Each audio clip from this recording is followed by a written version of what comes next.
Good morning! It's the second time I have done a 9 o'clock start in this 24-hour. My name is Alex, and I am going to be your GM for the next 3 hours. For those of you who are just tuning in, welcome. For those of you who have been with us for the last, I don't know how long, or if you watched the previous stream, welcome back. For the next 3 hours, I am going to be leading the players around the table in front of me through a game of Kids on Bikes.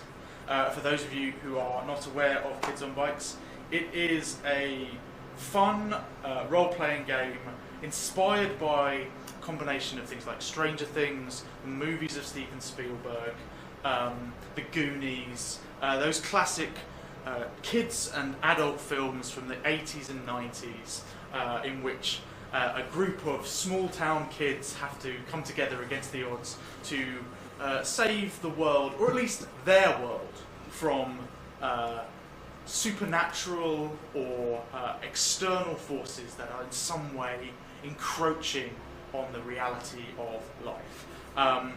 It is a great opportunity for adults to play children, and in this particular instance, for one of our young people to roleplay as a fully grown adult, which is going to be incredibly entertaining.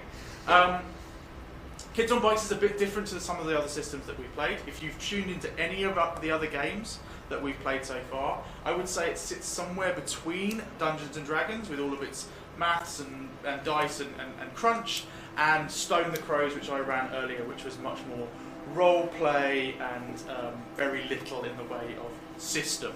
And if you didn't see that and you want to find out exactly how little system there is, I recommend, I can't go back in time, but these will be up later. Go and check out the YouTube videos when they're up.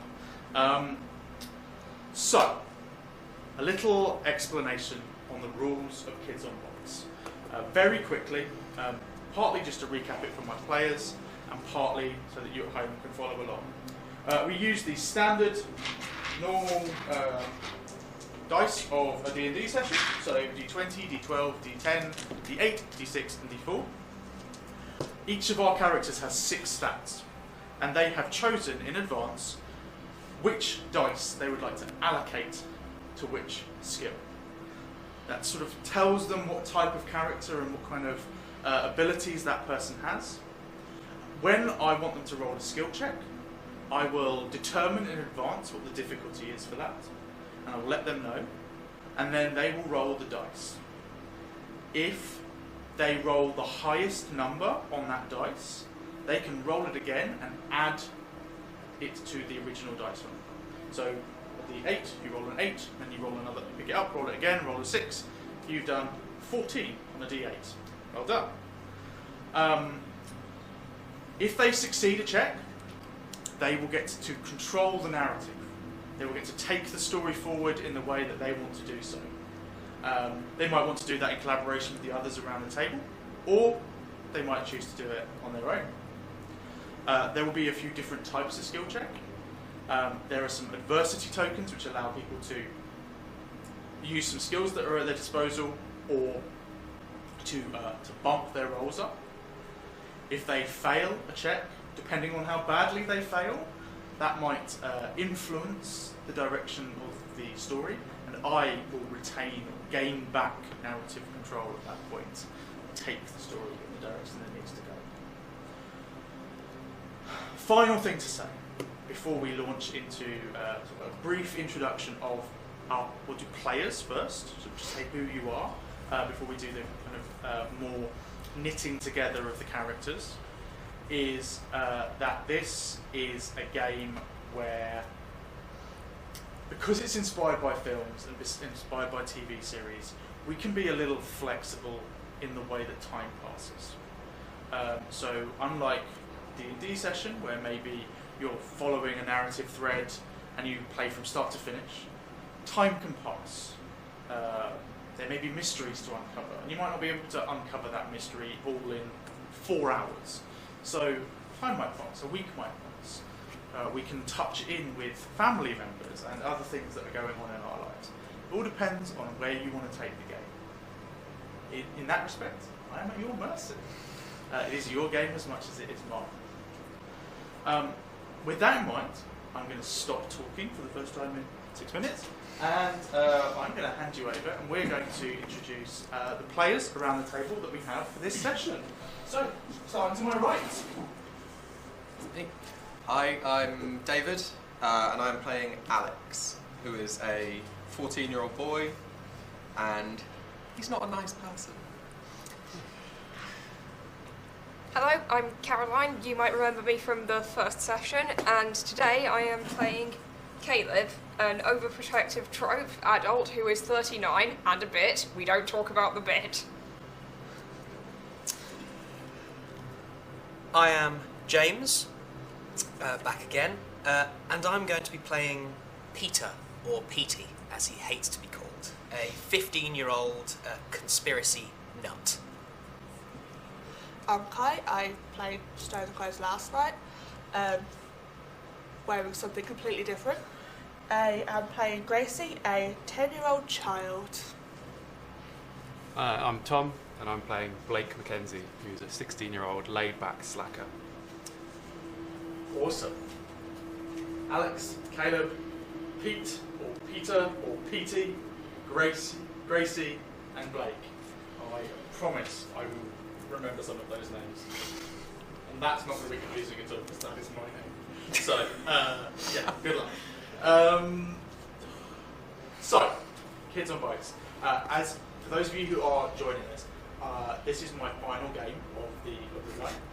I am starting to hallucinate. So, this could be wonderful. Ethereal.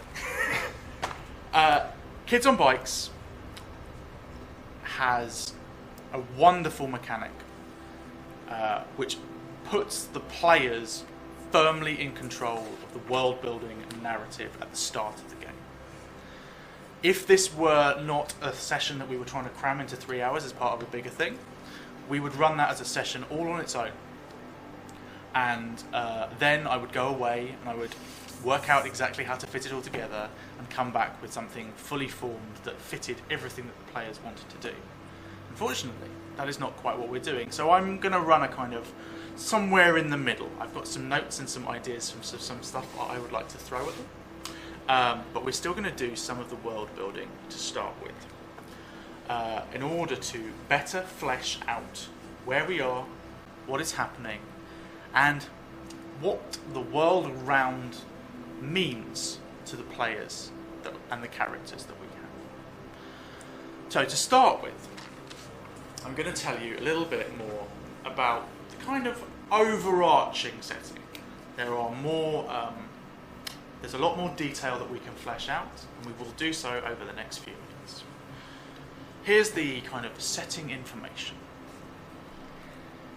The long, hot summer days seem to stretch out endlessly in the dusty, landlocked southern countryside of the south of England.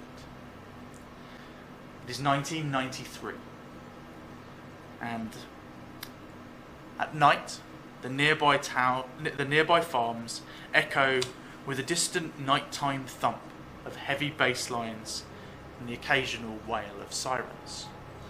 It is rave summer, summer where people from the cities pour out into the countryside for illegal raves and nighttime revelry. Here and there, cars and vans dot the side streets of roads and small country lanes that make up the connective tissue between the towns and the countryside. There is a sense of a burgeoning festival culture that spills out of the cities and starts to infect the smaller, sleepier towns that make up surrounding the south of England. The outsiders often clash with the locals in town as another weekend passes with trouble and fracas. Strange rumours have circled the town. As young people growing up here, you are close to the ground, your ears close to the ground. Some tell of stories that the visitors coming out to these areas have been entering some kind of strange trance during their festivals. Many of the adults in your lives just blame it on drugs. Meanwhile, on a new farm to the south, there is an expansion. Wire fences are going up around it.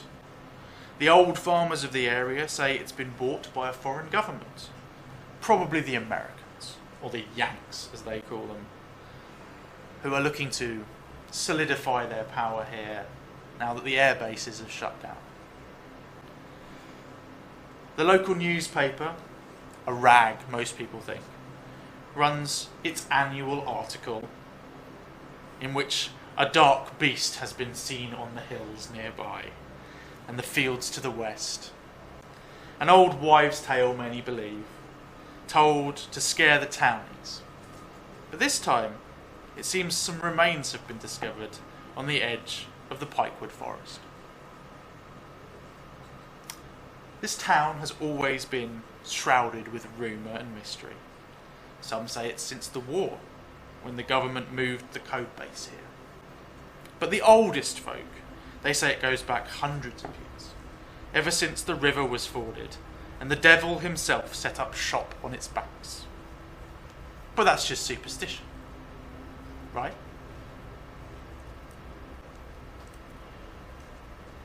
Our adventure takes place in...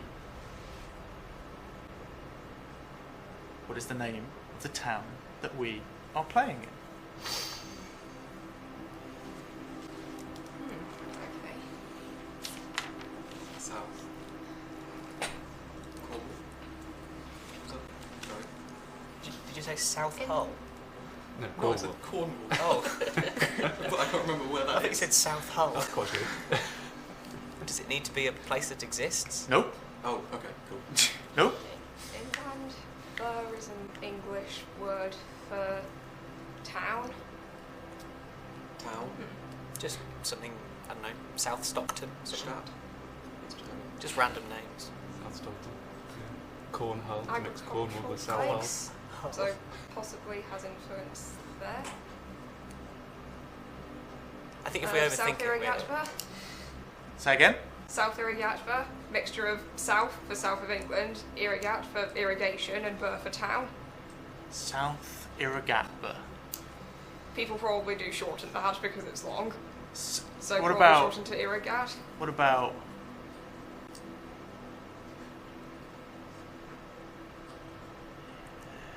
Yes. Yeah. Too many words. Southburg? That works. Southburg, yeah. Like that. Southburg? Yeah, sure. Southburg. Town of Southburg. B-E-R-G or B-U-R-G? B-E-R-G, I think. That's crucial. Yeah. We'll come back to that. Town of Southburg.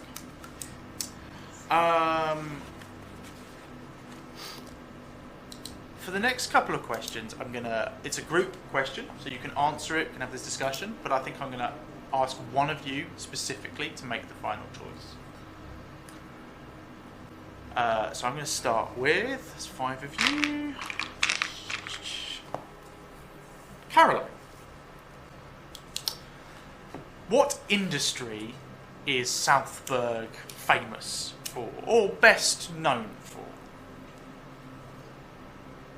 Well, until very recently, it has been a primarily agricultural place, growing mostly root and low-ground vegetables, carrots, turnips, cabbages, the like. But recently there's been a lot of development, especially of retirement communities, garden centres, golf courses, similar places. The locals have mixed feelings about this transition. Nice. So it was started off as an agricultural area, and now it's more of a kind of strange retirement place where people go to relax and lay back a little bit. Cool. Okay. Okay. Retirement village. Let's roll that one again. That is 10. So that would be Tom. What is Southburg famous for? That could be an event, or a person, or a historical thing that occurred, or it could be an export, or something like that. What is it that makes Southburg famous? Puts it on the map. Okay. Export. Did we say apples as part of the agriculture? If not, can we add that in? And can it be a cider? Ooh, the Southburg cider. Yeah. Oh, That actually sounds really good. Cider farm, orchards. They've stayed whilst the rest of the agricultural landscape has changed slightly. The orchards have stayed,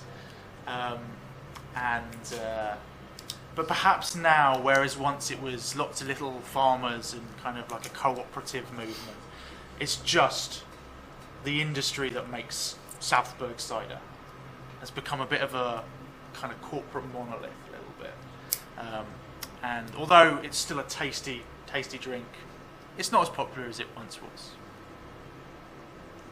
Let me keep rolling. 3, Jimmy.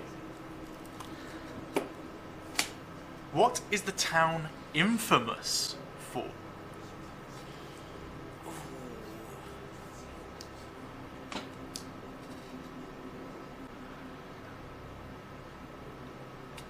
so infamy. I'm trying to think how local I want to go.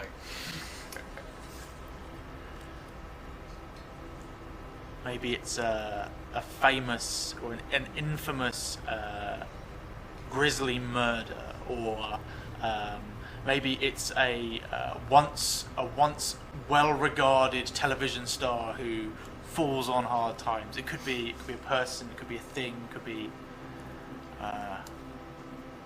So it is infamous because on the outskirts of the rolling hills of Southburg, in the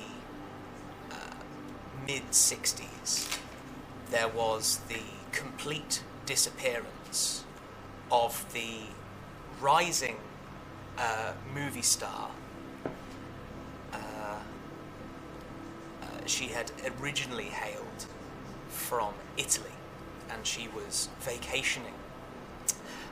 Immaculata. Italian second name. Without being offensive. Immaculata. Trying to think of an Italian surname. I'm trying to think of one without being really offensive. De Rossi? Dorothy, good. I was thinking like Immaculata Macaroni. No, that's really bad. That one is bad, yeah. Yeah, Immaculata De Rossi? Dorothy. It's a football yes. player. De Rossi, yeah. She disappeared without a trace in the countryside. Awesome. And it hit the international She newspapers. was the rising star, akin to the day the music died, with Buddy Holly and the and Big Bop. It was Big Bopper, yeah. Indeed. Kai. Oh dear. This might be easier though, because we've got some of these answers here already. Economically, our town is prospering, floundering, stagnant.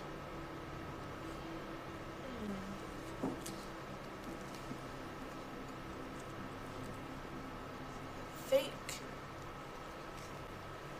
stagnant, but with hopes of it improving with the new farm being developed. So there's a sense of hope Sense of among hope. some people, but maybe the older generation, they just feel like it's all gone. Like everything that they loved about the town's been taken away from them. Yeah. Future. Awesome. That leaves David. A notable local organisation is The local group of ghost hunters believe that somewhere in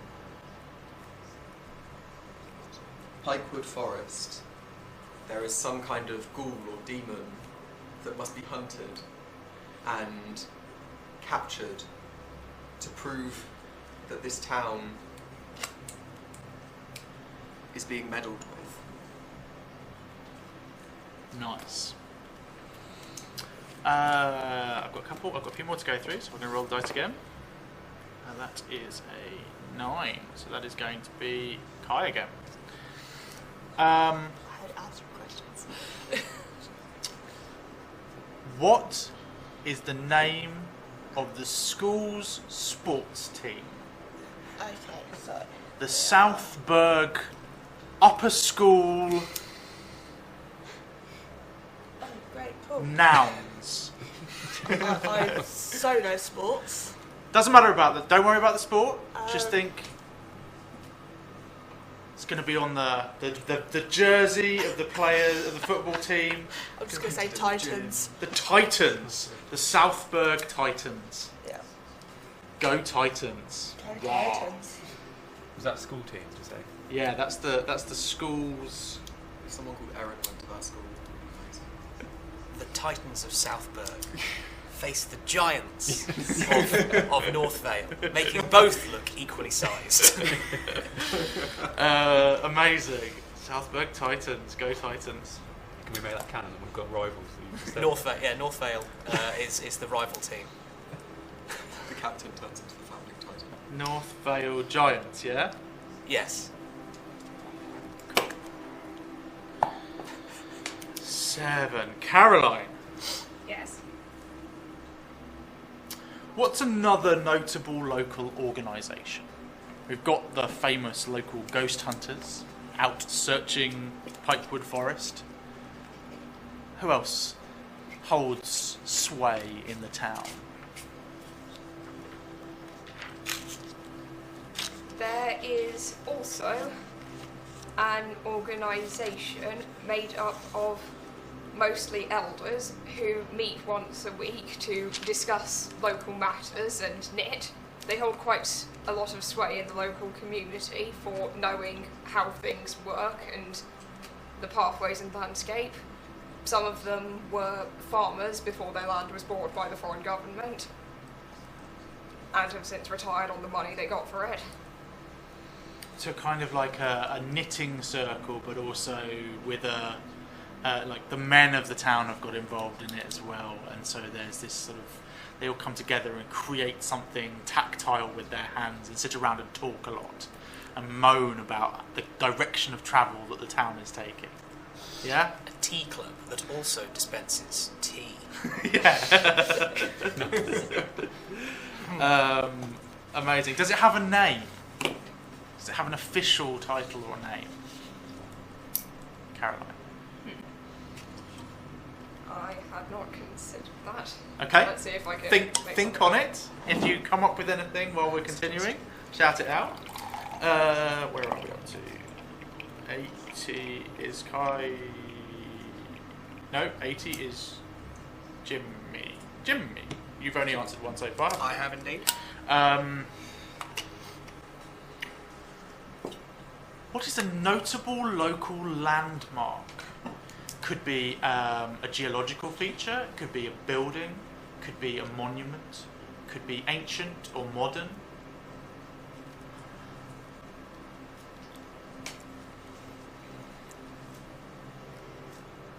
In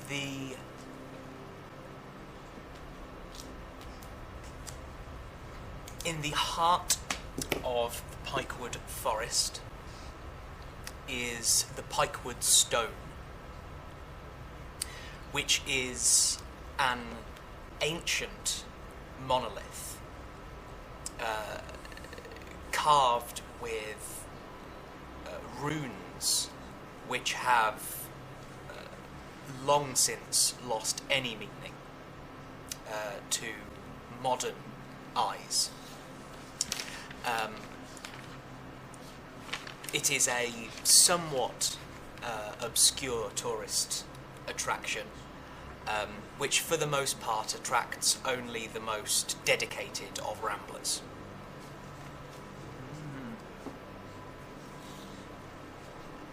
hard to find, but for those in the know, a site of pilgrimage, or is it less... a kind of serene weirdness. Serene weirdness. Preach. Feeling that. Kind of want to visit it now. Yeah, that is a description of how I feel right now. Who hasn't answered a second one yet? Tom and David. Good. Oh, I don't need to roll. What do David?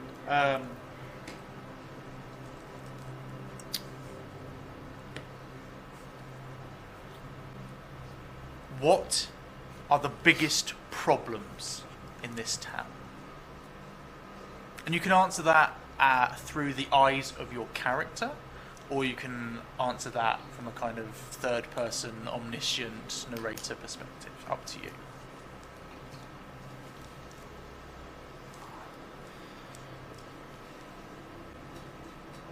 The biggest problem is there's a rich family who ended up buying a piece of land and building a massive house. Now, these people are not spoken well of in the town, and they are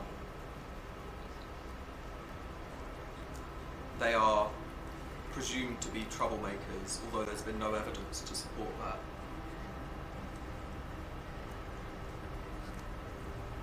Nice. Yeah.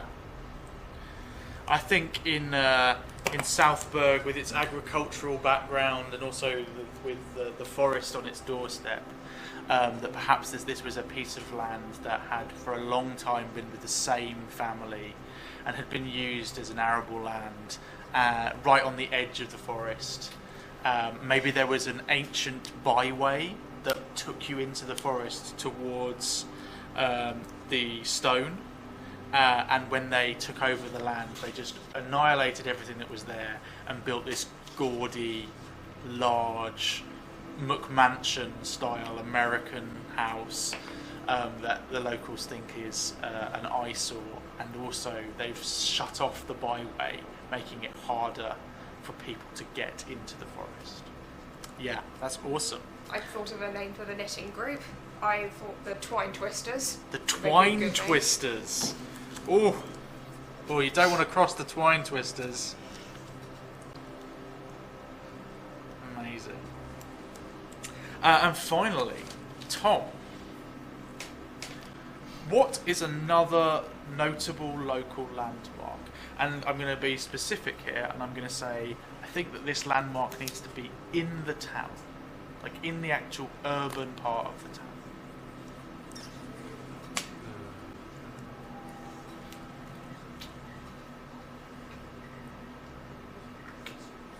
First thoughts were some kind of statue, but I don't know what it'd be about, or potentially connected to the cider, like a brewery or something that's maybe really old.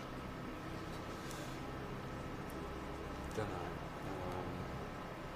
What about in the grounds of the old brewery? There is a statue to the founder of the Southburg cider farm. Oh, nice. There we go. Yeah. A little bit of both. So there is the old brewery, and in its courtyard there is a statue to founder. And what is the name of the founder?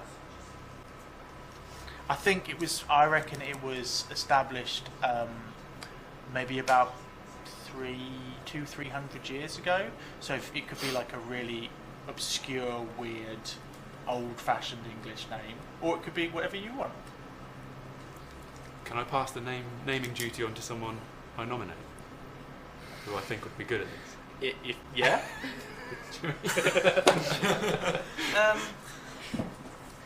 Well, it's got to be old, but ridiculous. Yeah, ridiculous, definitely. That's why I went to you. If you take the second name, I can take the first. I've got a second name. Go. Excellent. Algernon. That's a ridiculous old English name. Braithwaite. Perfect. Algernon Braithwaite. Isn't that the book? Algernon. Flowers for Flowers for Algernon. Algernon is a book, yeah. And I'm going to say that white is spelt the old-fashioned ghost way, W-I-G-H-T. Oh, that's not fiendish. That's spectral. Is it Braithwaite? Yeah. Braithwaite. Spectral decision. Ah, okay. So, there's a couple of things I'm going to throw in as well, just so that all of my notes aren't irrelevant. Just flipping through pages and pages and pages of notes. That's great. So, this could not be more perfect. Someone has read my mind, by the way, or my notes. Either is possible. So, this is the town of Southburg, somewhere in the south of England, maybe near to London, maybe not. Who cares? London's not important. It's famous originally for its agricultural areas and for being an area where root vegetables would grow, but nowadays it seems to be popping up new housing and becoming a bit of a retirement village. However, there is still the old cider farm and the orchards from which the apples are picked. And the old brewery stands in the centre of town, in the courtyard of which a statue to the founder, Algernon Braithwaite, stands, looking imperious over his lands. The town itself is a little stagnant. The old people think it's going down the tube, but there's hope for the future amongst the younger generation who see opportunity on the horizon. It's famous, or infamous, that in the mid-60s, famous Italian movie star Immaculata de Rossi disappeared in strange circumstances, never to be seen again, which made the international news. On the edge of town stands the high school, or the upper school, because we're in England, where the Southburg Titans play football against their rivals from the nearby town of North Vale, the North Vale Giants. Also on the edge of town can be found Pikewood Forest. Deep in the heart of Pikewood Forest, you can find the Pikewood Stone, an ancient monolith covered in strange, archaic ruins. Hard to find, but a place of a destination for those looking for a serene weirdness in their lives. Next to Pikewood Forest, and next to the large, gaudy new mansion built by the rich family who have moved in, stands Stonesfall Farm. Once part of the land that contained the Pikewood Stone and Pikewood Forest. Now an old rundown farm that sits along the small banks of the gently rolling, not river so much as sort of like a brook.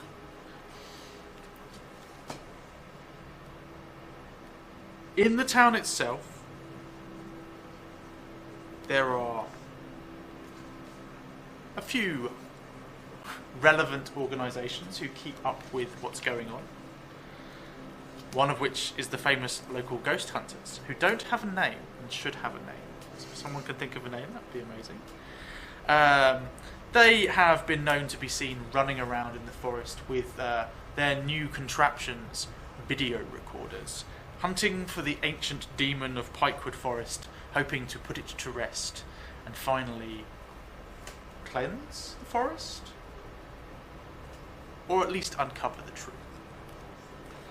Meanwhile, at their regular weekly session, the Twine Twisters Knitting Circle and Tea Club knit, create, and dispense gossip and criticism the way that the town is headed.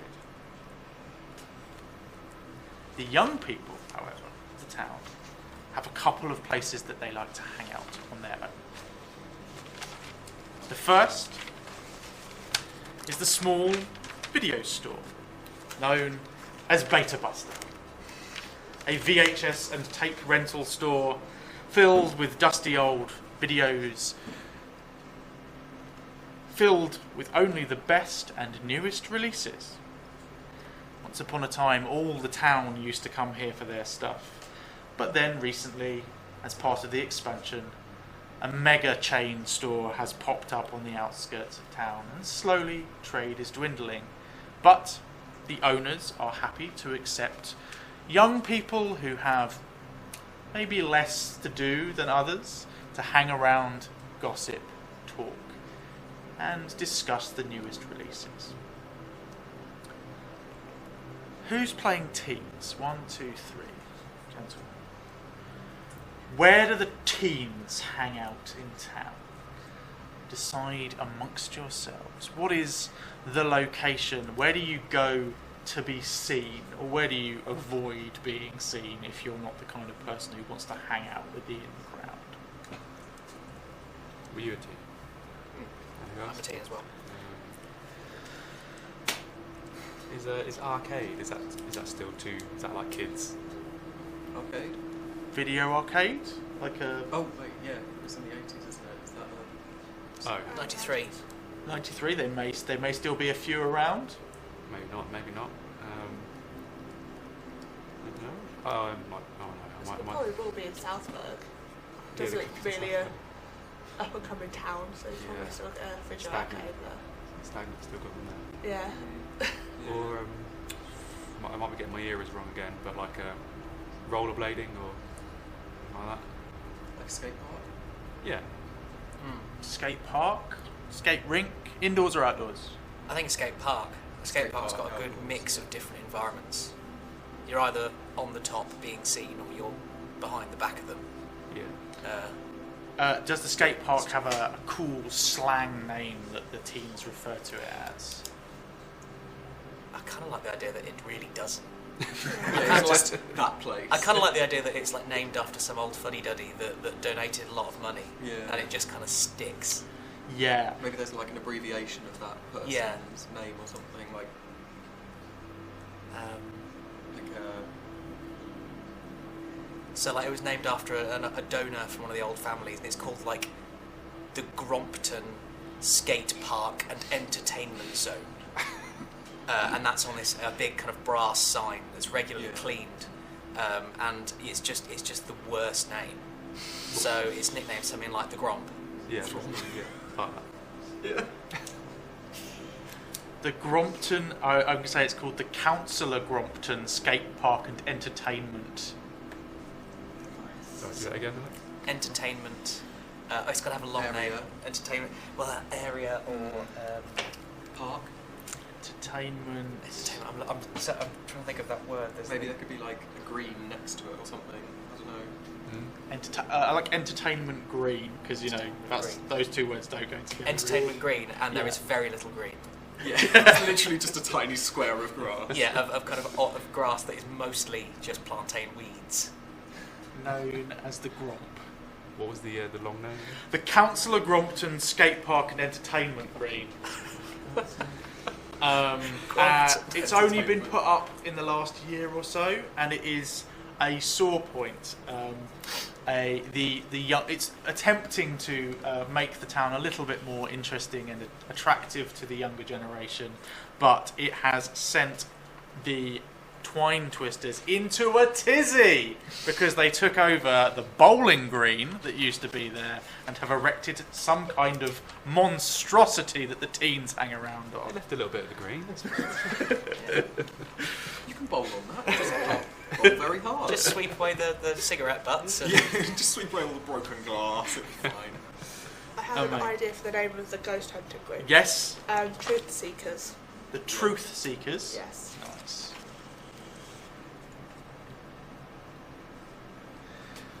So, that is the town of Southburg. If we had more time, we would spend even longer digging deep into that, and I would come away and I would build something that's all about all of that. It will be about some of that, and I will try here and there to reference it as we go through the next couple of hours. Before we do that, I want to do the final part, which is the part of our character creation where we tie everybody together. We work out your relationships to each other, how you feel about each other, and, if necessary, whether any of you are blood relations or, wider blood relations. So, as part of this, I have a series of questions that I can ask you. And what I'm going to do, again, if we had more time, we would spend time and we would do, everybody would answer at least one question about everybody else to establish all of the interpersonal relationships.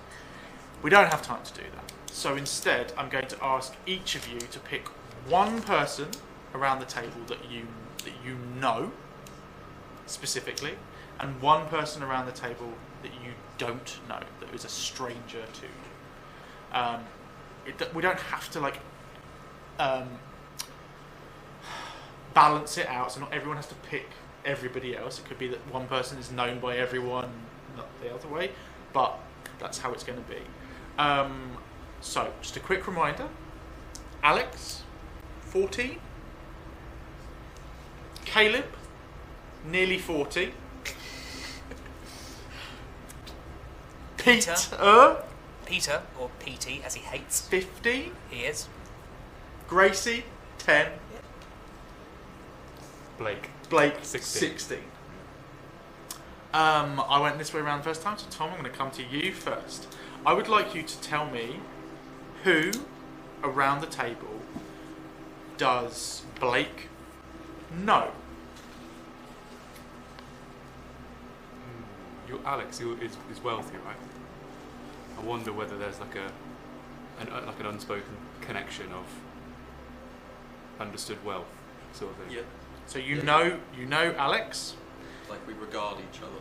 Yeah. Do you have a positive or a negative feeling towards him? Ooh, can I ask a bit more about his character? Or can I join? No.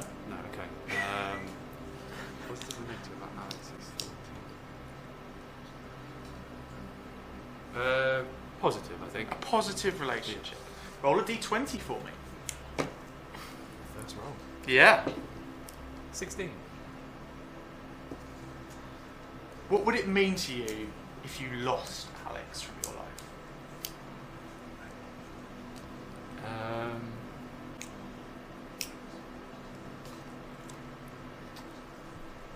Probably a lot. Yeah, okay. I'll build into this. So Alex is 14, Blake's 16. So there's an understood wealth connection. So there's a little bit of mutual respect. And I think the hope is, maybe it's true or not, that Blake is looked up to as a 16-year-old compared to a 14-year-old, and therefore it's like the younger brother sort of vibe, or the protege or something like that. He's like the younger brother you always wished you'd had, but you were denied. Yeah. Nice. Make a note of that. May be relevant later. And I'll go around everyone, and then I'll come back and we'll do the other ones. Kai, Gracie, tell me a character that you know. I think we discussed that Caleb was her dad, didn't we? So should know her dad. If you'd like it to be, yeah, we can definitely do that. Also, is it Peter that's the conspiracy theorist? He is. I think she kind of knows him, but not at the same time. Cool. Okay. Kind of looks up to him. It's like, that seems really cool. Okay. So do you have a positive or a negative relationship with PT? I wouldn't say there was really a relationship. Not sure that she's even been noticed by him. Okay. But okay. she knows that he's a bit weird, and she knows she's definitely weird. So she's Okay. like, I'll roll it as a character you don't know then instead. Okay. Roll me a d20. 1. What good thing have you heard about PT that you can't believe is true? Oh my god.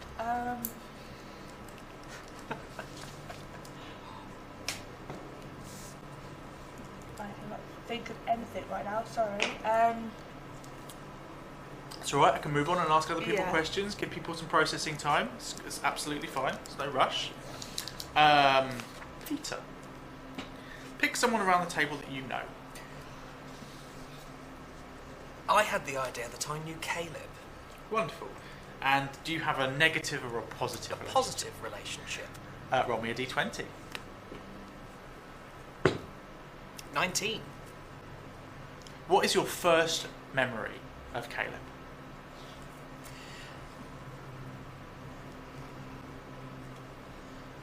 I think my parents are friends with him.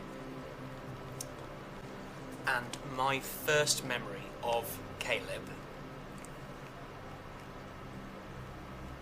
was at a birthday party for one of his kids.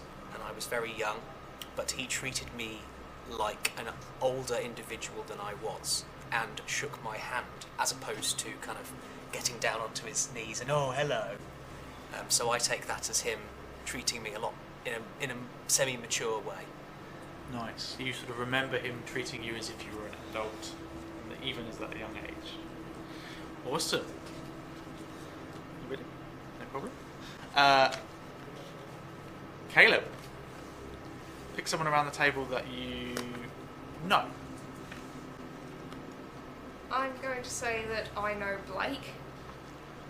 And do you have a positive or negative relationship with Blake? I'll say negative. We haven't had a negative one yet. Wonderful. Roll me a d20, please. 18. 18. Years ago, you hurt Blake. Why can't you apologise? Oh, wow. Take this to the knitting club. It's juicy.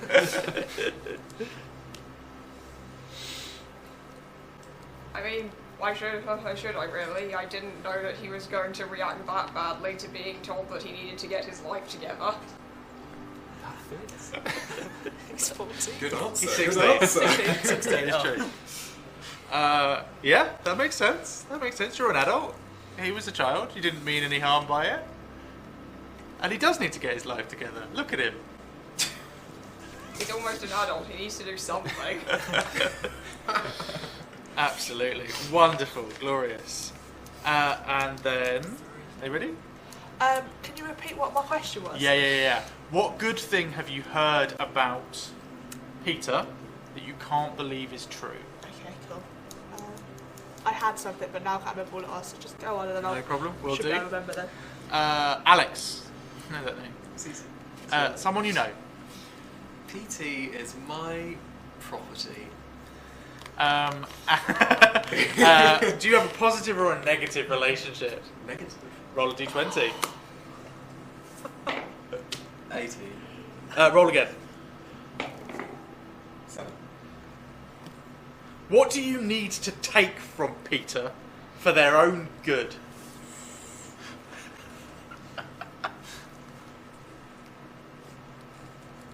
His inhibitions. Okay, interesting. Think he's a bit stuck up, do you? Think he could do with loosening up? I think he's very opinionated. Ooh, interesting. He thinks he knows everything when he really doesn't, and that made me want to steal his lunch money. Awesome. 1, 2, 3, 4, 5. Let's go there. Okay, I just, the only thing that's popping into my head that is actually secretly really good at making cakes. And you can't believe I can't believe it. that he's really good at No. cake baking. I mean, it makes sense. He is a bit weird. Why would he be good at that? Oh, yes, Peter. of course. Well, I'm going to jump back. I'm going to keep with you. I'm going to give you a question. I'm going to say, because we've got your, we did that off the don't know list, but I'm going to say, let's say that Caleb is your dad. Yep. Do you have a positive or a negative relationship with your dad? It's a 10-year-old. As a 10-year-old, I'd say a positive. Okay, roll me a d20. 8. What's your private nickname for your dad, and why? So you're good at cooking.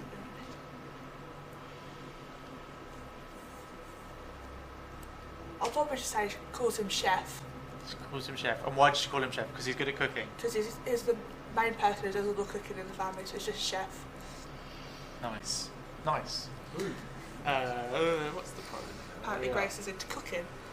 Her dad cooks. So the two of you back to Idol back. cooks, yeah. Well, kids like food. Blake, True. Yes. who don't you know?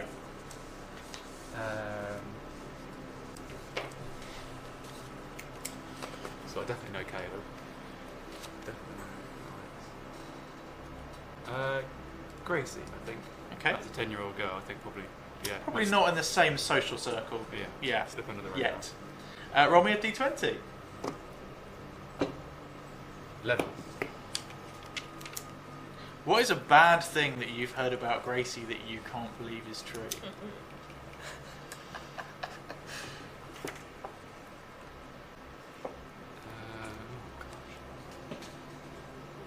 What's bad about a 10-year-old girl? I feel like what kind of awful killed a person? man. Yeah. She killed him. She killed her mum. What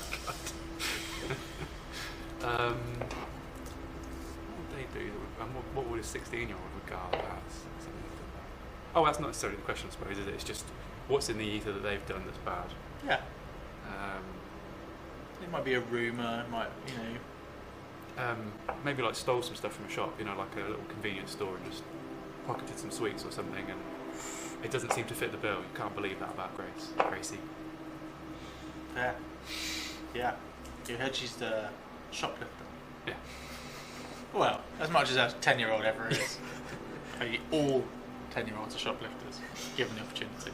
It's good you went with that rather than something like tax evasion. that would be, I just can't believe. War crimes. Yeah. I love the idea that Gracie's actually the leader of the truth seekers.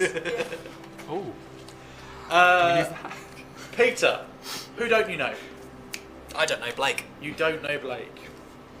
Roll me d20. 20. Why don't you want to associate with Blake?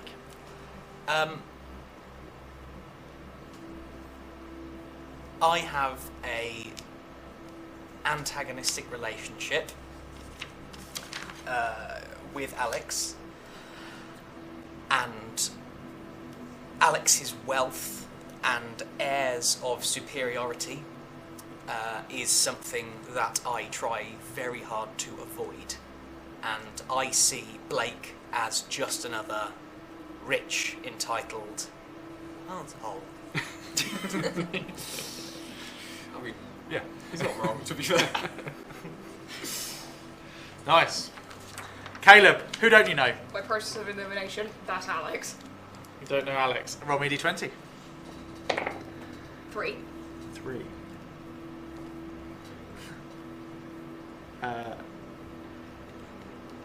What strange record does Alex hold in the town? Oh, Jesus. I don't really associate much with the teens nowadays. Gracie isn't quite in that social circle yet. But I did catch a passing rumour at the Twine Twisters one time that, I don't know, something hinting about him hanging phones off clothes pegs or something. How is that supposed to work? I'm fairly sure the story got muddled up along the way. Maybe it was coats. Okay, so there's some kind of... He's somehow involved in some kind of maybe prank? Ah, yes, now I remember. He was taking stuff off pegs, including bags with phones in them, and putting them on other pegs Okay. to confuse people when they tried to get their stuff. Sounds like he's got a bit of a track record of messing with other people's stuff. I don't know if it's true or not, it's just a rumour I heard. Cool. And finally, last but not least, Alex, who don't you know? I don't know Gracie. You don't know Gracie. Roll me a d20. 17. 17.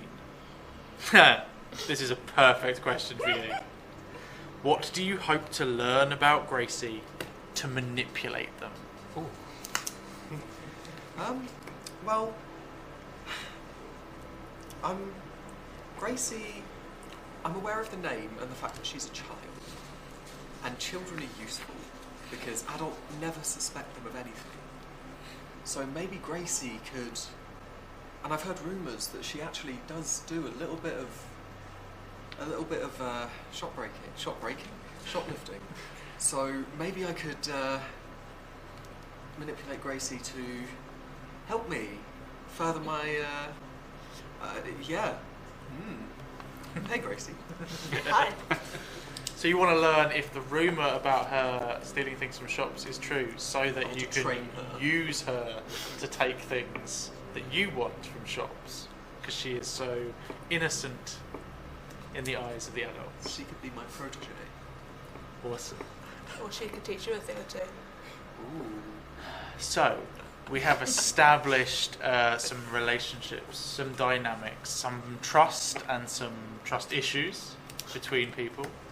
The last thing we would do now, if we were playing this longer, we would go around and keep doing that until we're exhausted and there are no more questions left.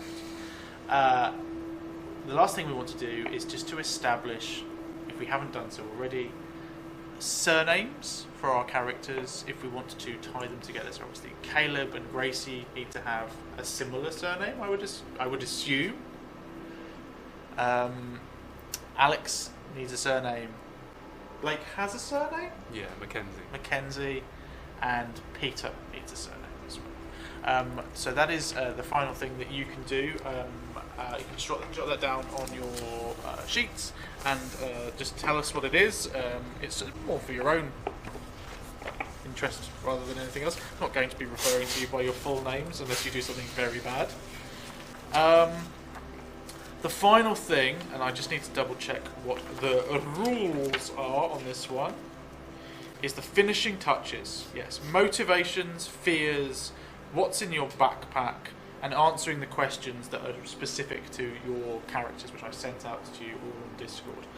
So let's not spend too long on that.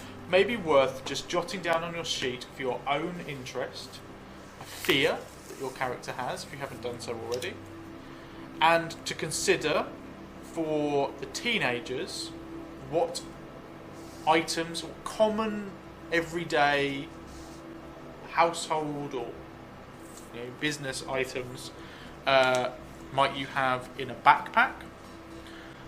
Gracie, I suppose you could still be a backpack, but obviously for a smaller person.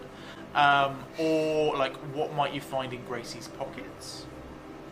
And for Caleb, as an adult, your backpack can be the boot of your car.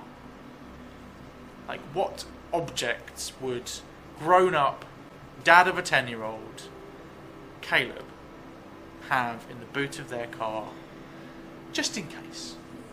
Again, just jot those down on your sheet. I am not going to be judging you, and if you decide as we play along through the game to add something that you suddenly decide you need, I will not know any different.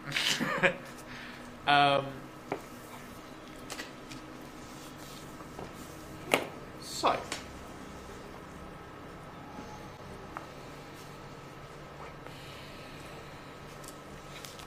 this is where things get crazy. Because now I have to somehow Think.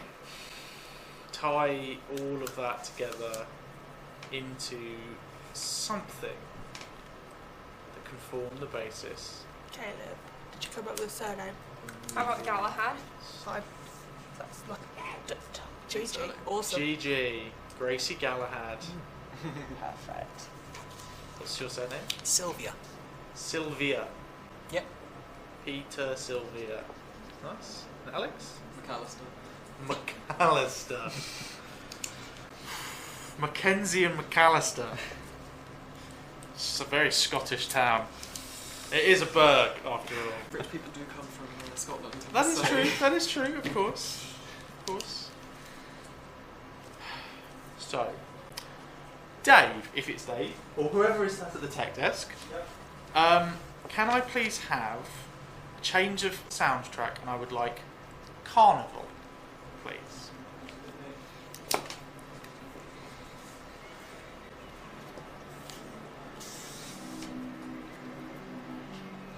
Our story begins a few days before midsummer.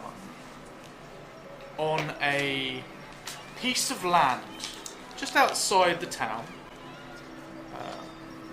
near to Stones Fall Farm, and just by the edge of the brook.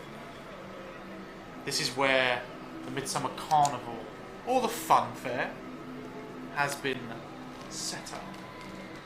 The usual rides brought into town, the Ferris wheel erected, the dodgems, the teacups, coconut shies, and all kinds of games of skill and chance that always seem to be slightly too difficult for your skills and slightly less random than your chance. It is a popular hangout spot as it runs for the full week leading up to or around the weekend immediately before midsummer. Kicks off in the early evening, and all of you, in whatever guise and whatever situation, find yourselves here. The carnival.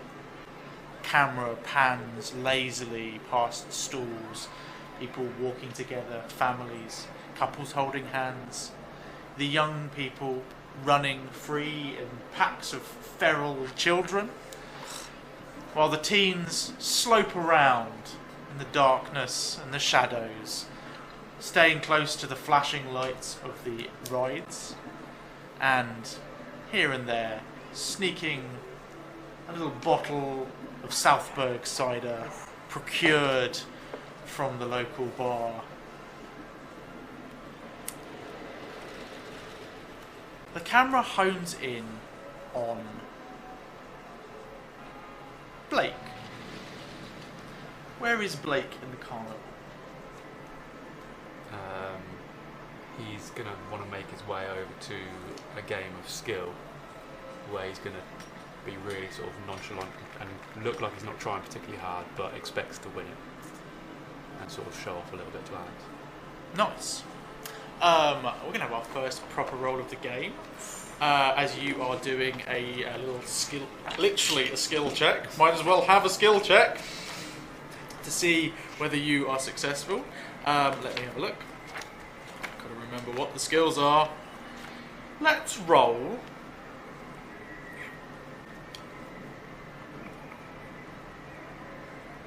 Oh, I think this is a brawn check. Oh, okay. I think if it's some kind of dexterity or strength-based skill check. Let's go for the hammer thing then. Yeah, perfect. Roll me a brawn check. For this, the difficulty is going to be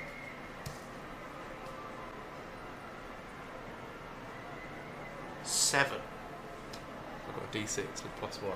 Oh, so 3 + 1, 4. 4. The hammer comes down, bang, hits it, and you watch as it goes up and drops just shy of the bell. And the man at the carnival, bad luck, man. Hey, can always try again. Nah, whatever. It don't really matter. It's not really my game. So just showing Alex how to work really. But that's fine. You fail a skill check, so you gain an adversity token. You have a 4th one. Wandering over, observing this moment of defeat, is Alex. Nice one. I'll show you how it's done, and I will pay the man who's running the stall, and I would like to hit the hammer on the thingy. I don't know what it's called. Yep. Roll a brawn check. Difficulty 7. Yes, 12. whatever your D is. So I got 12 plus 1, 13. Roll plus again, critical because that to explodes. roll again. 14. 14 total. The hammer comes down. Bing! Oh, good job, good job. You want one of the prizes?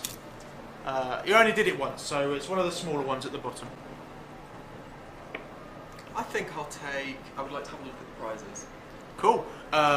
What prizes are in front of you? Well, there is a... there's like a... There's one of those really dumb like bow and arrow kids sets. There is a stuffed koala bear, and there is the sort of grand prize, which is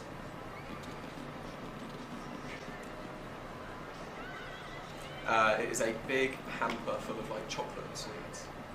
Awesome. And I will say, what's that? What's that there? The big one. You want the big prize hamper? Yeah, I think that's a good prize, don't you? You've got to have more swings to get that one. You've got to hit the bell 10 times to do that one. Oh. Okay. And I will instead take I'll take the stuffed little koala there. And I'll say, oh, thanks for this. And I'll throw it in. What's wrong with you, kid? Should have given me what I wanted. And I will start walking away towards Blake. Blake and Alex kind of moving off away from there. Peter, you are also here at the carnival, and your path and the paths of Blake and Alex are about to intersect. You come round the corner of one of the stalls, and there is a moment where you almost come into collision with them. How do you react? How do I react?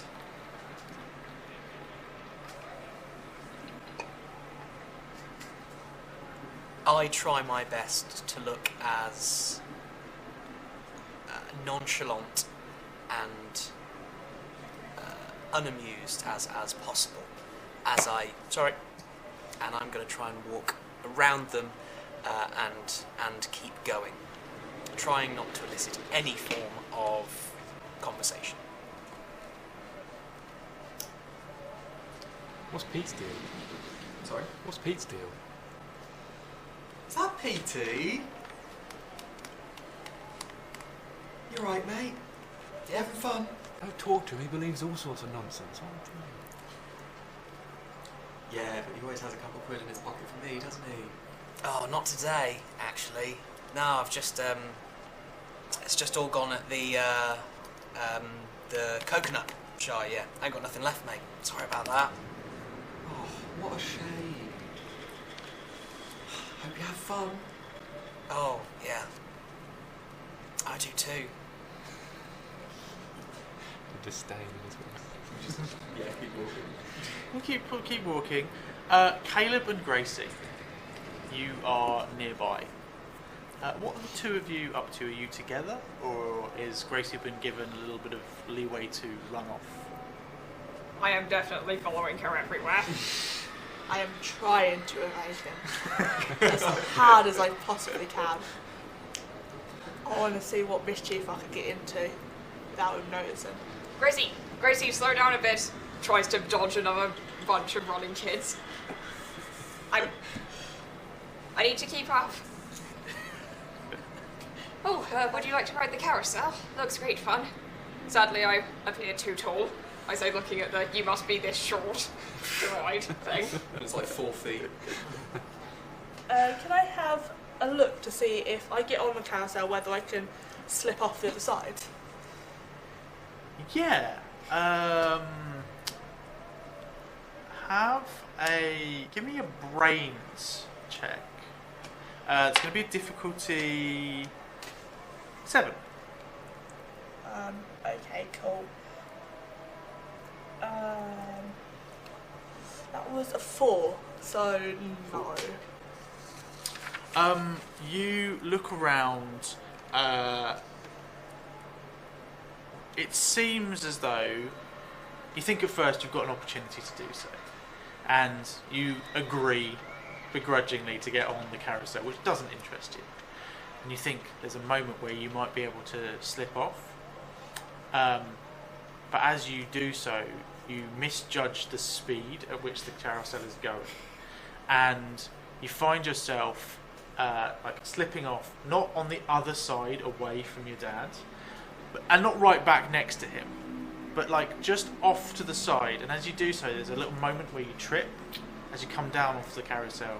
You kind of spray out on the floor at the feet of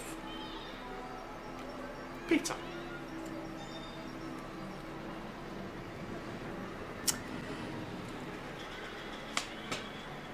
Hello, Gracie. How you doing? Hi, Peter. Yeah, I saw a nice bug, so I'm just gonna sit here for a moment. Okay. Do you need a hand up? No, I can get up. I just like sprint to my feet because I'm a child and they bounce really well. Caleb, you notice that Gracie is no longer on the carousel where you placed her. Gracie? Hey, Gracie, where did you go? You hear your dad calling off, not far away. I hear this, and I kind of lean around the side and wave to Mr. Galahad.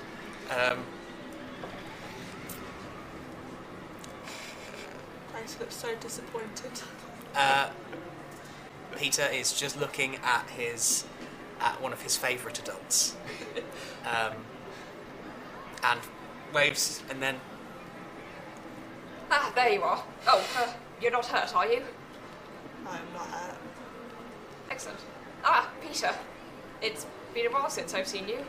How's school going? Or whatever you do nowadays. It's the summer break, I think.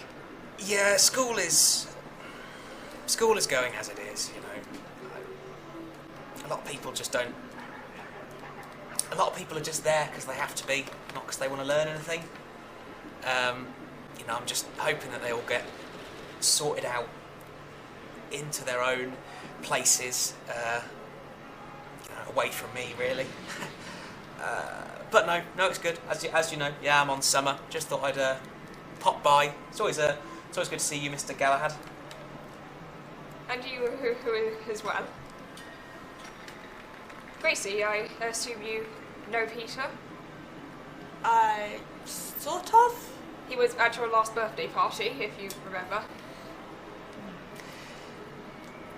No, not really. She's lying. Absolutely lying.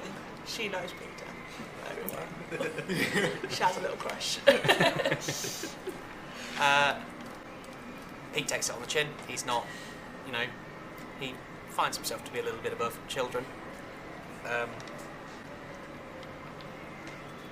Well, since we're together, how about we walk around? Maybe you can give Gracie a few tips about school. She'll be going into the upper school in 2 years' time. Oh yeah, well, I mean, I don't know if your experience will be the same as mine. I kind of dart my eyes around trying to see if I can see my best Buddy. of friends, my buddy. I don't know if your experience will be the same as mine.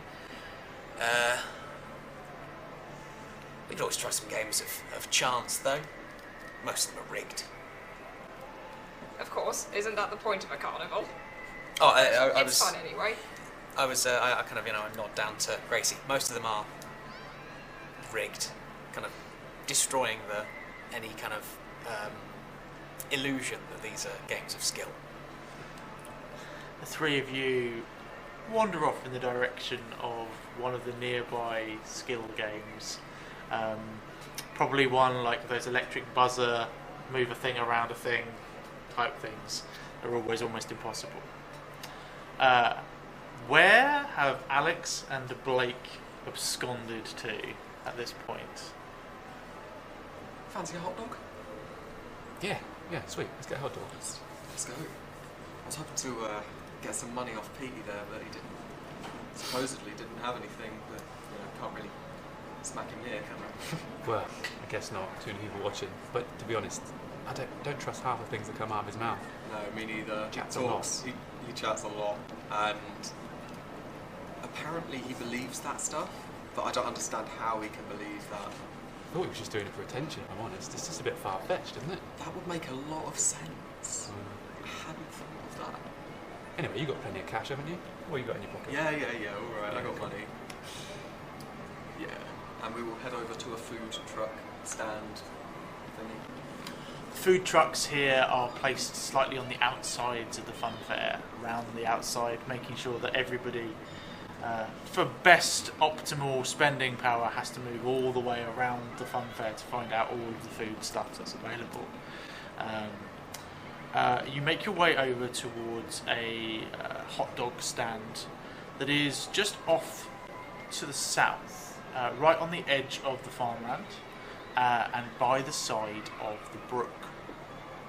And there at the counter is a young man, probably in his, it's hard to tell as a teenager, maybe somewhere in his 20s. You don't know, he looks old. He is just wearing a basic tie-dye t-shirt, some oversized baggy jeans, bucket hat on his head. That's what you after. You alright, mate? Can I get a hot dog, please? You want all the stuff on it? Mustard and onions. Yeah. Yeah, thank you. What do you want? Yeah, could I get the hot dog with all the meal? Two all of them. Okay, yeah, no problem. And watch as he turns his back, starts moving stuff around, picking up buns, all of that. What conversation, if anything, do you have whilst you are waiting for your food?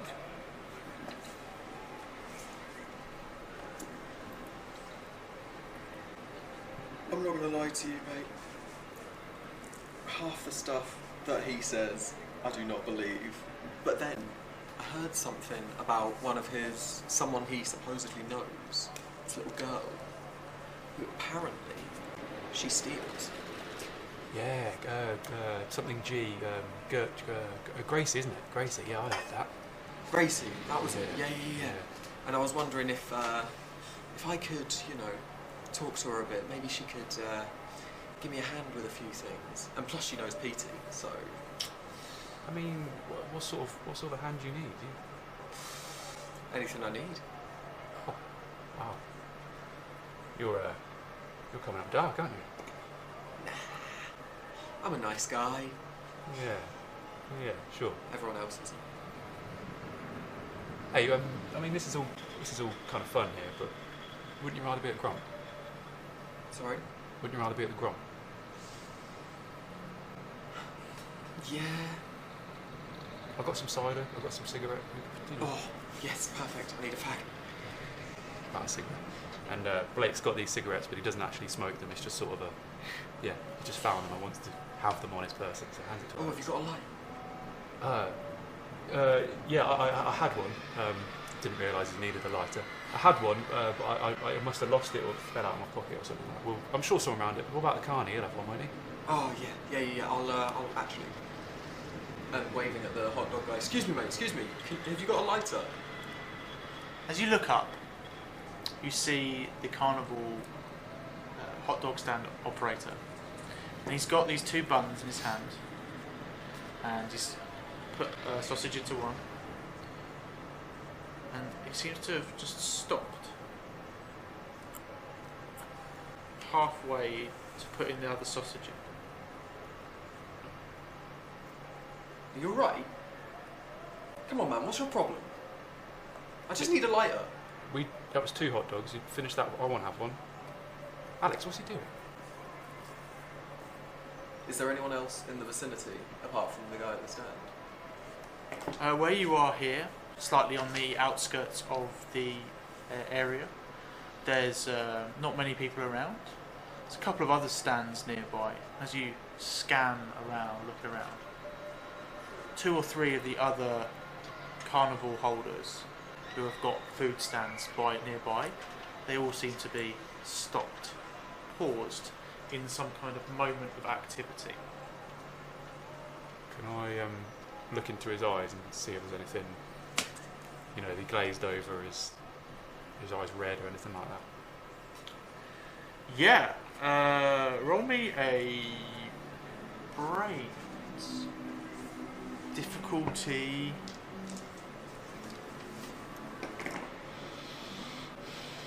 8.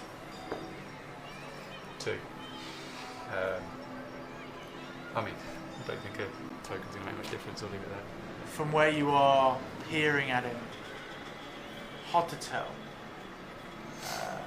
His eyes fixed down on the thing in his hand, caught halfway in the moment of doing this activity. But what you do spot as you're looking over is the 2 hot dog buns in his hand. They look like they're covered in a thick mould that seems to have suddenly grown up over the buns as he stops halfway. Alex, is he, do you think is he a bit... What's this man doing? Those buns are green. I mean, I think he might be high, but the buns, I don't know what's happened there. I don't think we want these hot dogs. I think we should... Mate, you hold on to those, okay? I'm not paying for that. And just start walking away. Doesn't react. Still still holding this position. You turn, move away from the food stands, moving back towards the brighter lights of the carnival itself. It's strange. As you look around, you can see other people, adults, teenagers, a couple of the kids. They seem to be... there's a couple of people, and they are retching a little bit, like motion sickness or something. And then one of the teenagers just vomits, over the side, down beside it. And then you look around as you see over there, someone else there, another person running, grabbing their stomach, running out towards the town. What the hell is happening? They all have the same same hot dogs. It's either the drink or the hot dogs. Yeah. It could be one or the other, but... And sort of out of everyone there, how many people seem to be throwing up or close to it? As you look around, it's not everyone, but there's, everywhere you look, there's someone, maybe it's in the far distance over there, or just off to the side there, or just behind that stall over there. It's probably... So it's sparse? Sparse, yeah. Maybe less than 5%, 10% of the total people that you can see seem to be having some kind of a reaction to something. Is everyone else there reacting? Everyone that's not throwing up? Or are they frozen? Other people are reacting. You can see concerned adults kind of going over to help out here and there. There's groups of teens. There's a small group of teenage girls that have congregated around one girl who is throwing up quite dramatically onto their shoes, and they're taking it in turns to rub their back and tell them how wonderful they are and how everything will be okay in the end. People are reacting to it. As further into the carnival, it doesn't seem as though anyone else is in this strange limbo state. So it's just those guys over there. Not anyone over here, but they're all being sick. It's kind of weird. It was kind of funny at first, watching people chuck up, but there's... Yeah, someone's... Just about everywhere you look. Something weird's going on, man. I don't know what's happening. I think we need to get out of here, really. Is there anyone noticeably suspicious around? Roll me a brains check. Difficulty 6. 1. Really?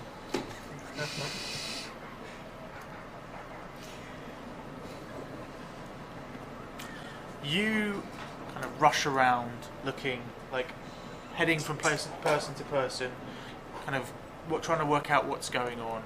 And as you round the corner of one of them, you just run face first into the uniformed chest and torso of a police officer. Oh, Jesus Christ! What are you... Oh. Hello. There. Someone's been sick, and I'm... Just trying to get away from it. I'm very aware of that, son. You run on. Oh, also, one of the guys at the hot dog stand just froze. Literally, like, standing there, like this. Now, I have no idea what's going on, but it's pretty freaky. I think he was serving mouldy hot dogs as well. Oh, yeah. Yeah, that must be some, like, food violation or something, right? You lads been drinking? No? No? Don't lie to me. It's the fire. Well, maybe a little bit. Maybe. Don't you worry about this. We'll look after it. Run along. Yeah. Take care. Alright. And we just sort of walk briskly away. Clutching my backpack close to him. The two of you head off. Since I failed as well, I get them. You get an adversity. Anyone who's failed skill checks gets adversity tokens. I forget, and I have to remind you. Do I get 2? Yes, for failing your runaway Escape. you get 2. You do indeed. We're going to pause at that point. Carnival. We move away from the carnival. It is perhaps a few days later.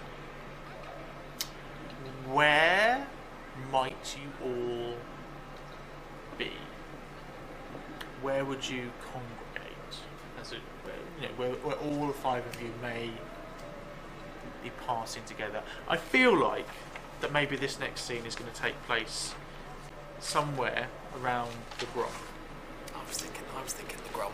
How far apart are the Grom and the Beta Buster? No more than a 5-minute walk. We could also set it in the video store. That's a great place for people to come together. Well, I was just thinking, because if Gracie's young, it'd be unlikely that she would be at Grom. True. We could definitely be at Beta Buster looking for a film to watch that night. We could be walking past to the Grump or something, maybe. Yeah. I was planning on being with a few of maybe. I was with my friends. I had an intention of what I'd been doing over the previous few days, so I had a reason to be in the. Peter had a disposable camera, and he's just had the photos he took of these various people in states of disrepair. He's had them developed now, and so he's got the little sachet, and he's been talking to his friends because he thought, finally some evidence. Yeah. Your mum's given you a video that you have to return as part of your trip into town to pick up your photos that have been developed. Inside the video store, you see, as well as the racks of old video cassettes with the famous movie covers all over them, the kids' films in one section, the kind of action thrillers in another section, the dusty section in the corner filled with nasty horror films that the shop doesn't admit to having, but are probably some of the most watched and rented films in the store. You see the two owners, known to all and sundry around here. Young people in their early to mid 20s. There is Crystal and her partner slash husband slash partner, Arjun. They run the video store here and look after it. And over to the side, they seem to be sat engaged in some kind of heavy conversation. Whilst that is happening, I'm going to let you all, who are all 5 of you together in the video store, I'm going to let you play out a scene entirely on your own without me, because I need to go to the bathroom. Good a reason as any.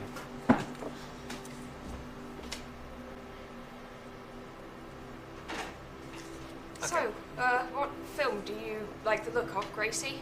Labyrinth. I am very solidly in the kids' film section. I want to watch Perusing. Labyrinth. I want to watch Labyrinth again. Oh, the one we had 2 weeks ago, isn't that? Yes. The one with the goblins. Let's see. I have a look. Probably find it quite easily. It's probably up and rented. Yes, this one. Think Labyrinth is not rated for. Not for kids. It's Yeah, not for exactly. kids. It's Well, horror actually, films, is, isn't it? It's a It's 12, I think. 12, I Ah, think. okay. So, Okay. Cool dad.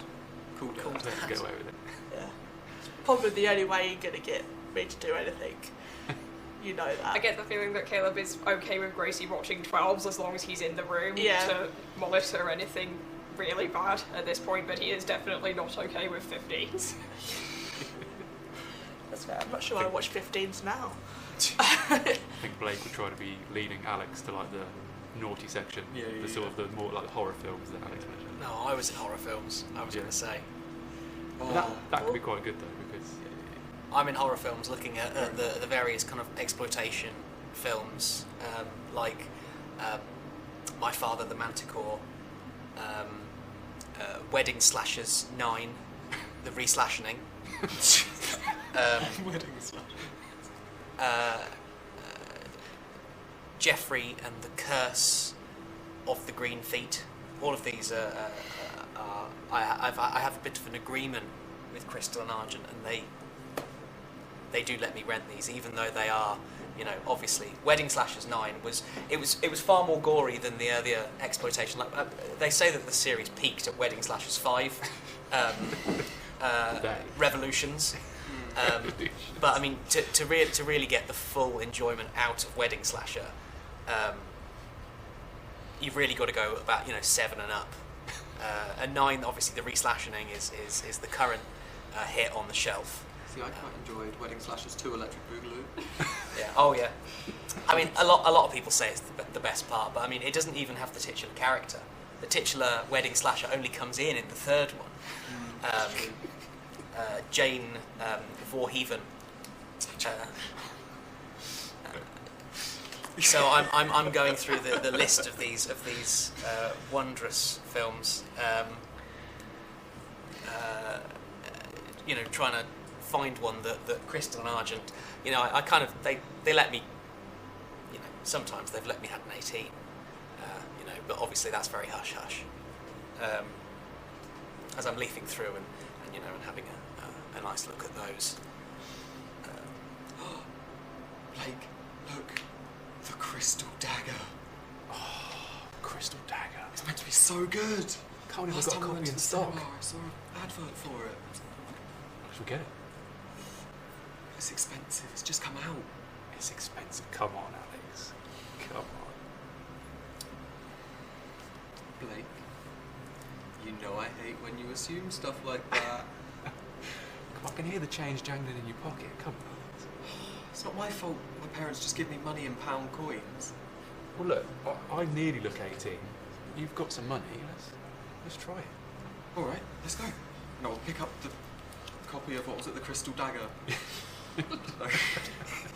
And is the sort of not bookshelf, the rack in view of the counter where the owners are? It isn't, but you do know that this is a video rental store and the case itself is empty. You have to take the empty case to the location and they will put the cassette tape in it for you. In that case, I will walk up to the desk. That is a real thing that used to happen. Yep. What do we care? There are some places that still do that. Yeah. It's like Yeah. MC Good X and times. that. Yeah. As you make your way up to the counter, you can see engaged in a heated discussion the owners, Crystal and Arjun. And Crystal is kind of deep in one of her, as you know now, sort of not kind of rants, but she's got a point to make. She's kind of haranguing Arj behind the counter. She's like, yeah, Arj, look, you know what they say. It's mad out there. You were at the carnival. You saw it. They heard people shouting. There was all that vomiting. It was horrible. It was horrible. And then, I don't know, I didn't see it myself, but I heard everybody just stopped, or like, at least some people stopped. I don't know, I wasn't really there, I wasn't paying attention, but it was weird. And then I was just like nodding, yeah. Oh, well, you know, I spoke to some of the people from the Truth Seekers. Oh, not that bunch of losers. You've got to stop hanging out with them. Look, they're good for business, love. Okay? Can I hear this? Oh yeah, it's just happening in Okay. the corner of the store. I'm making my way, hearing this, I'm making my way forward towards them. Kind of looks up. Oh, that's good for business. You know, they rent a lot of videos, and now they got those video cameras. Well, who knows it? Maybe they're going to put the town on the map. Well, I mean, the town's already on the map, but you know, for a good reason this time, instead of someone disappearing or getting murdered or whatever it was. Can't bring that up again, Arj. Come on. Look, you don't even stock her films anymore. Blake's going to use this like as an opportunity to try and discreetly get the film without them checking ID and things like that. So he's going to fire stuff and be like, yeah, just like, yeah. Just hope that.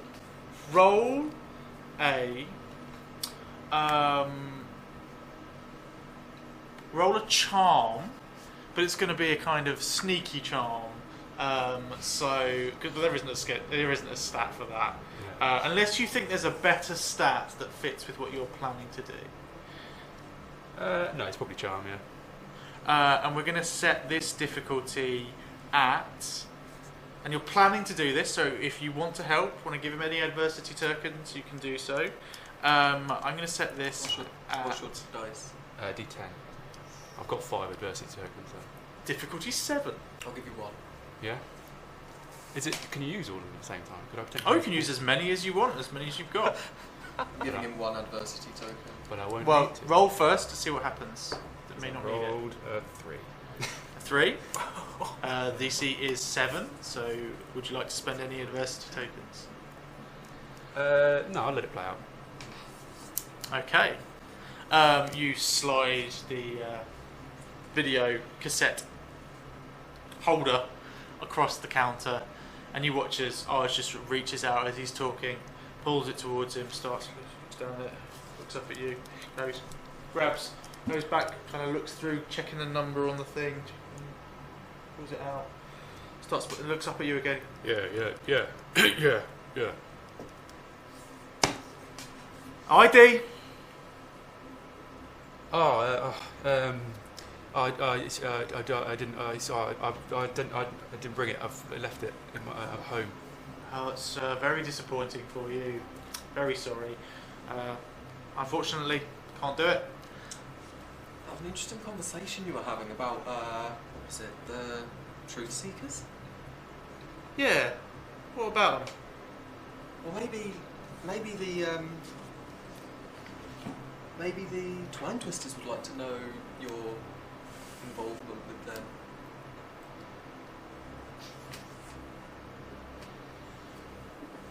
What are you getting at, kid?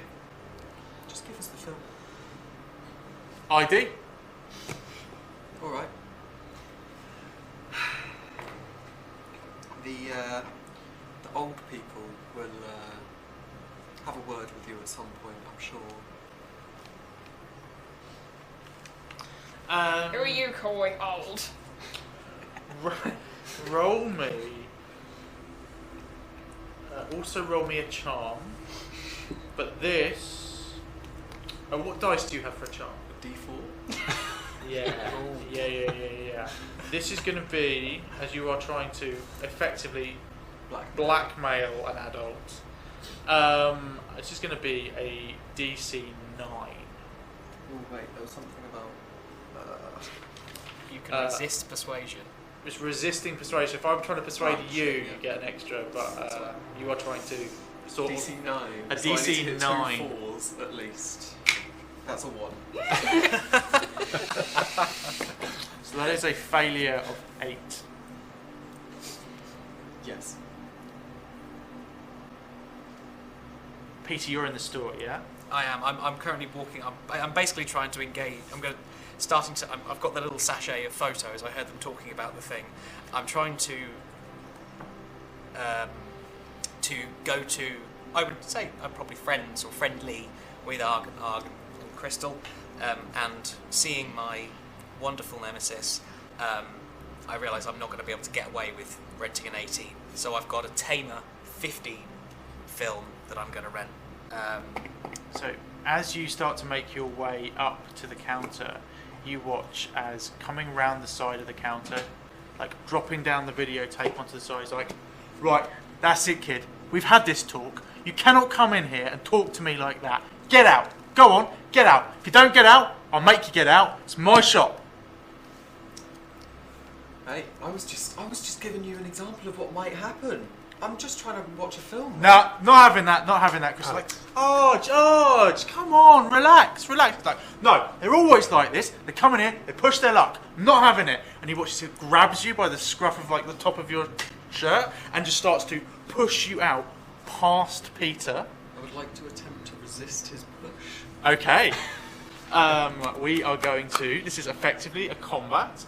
So, this is. I don't know what he's going to roll. I'm going to say. Let's go middle of the road. He's going to roll a d10 for his brawn.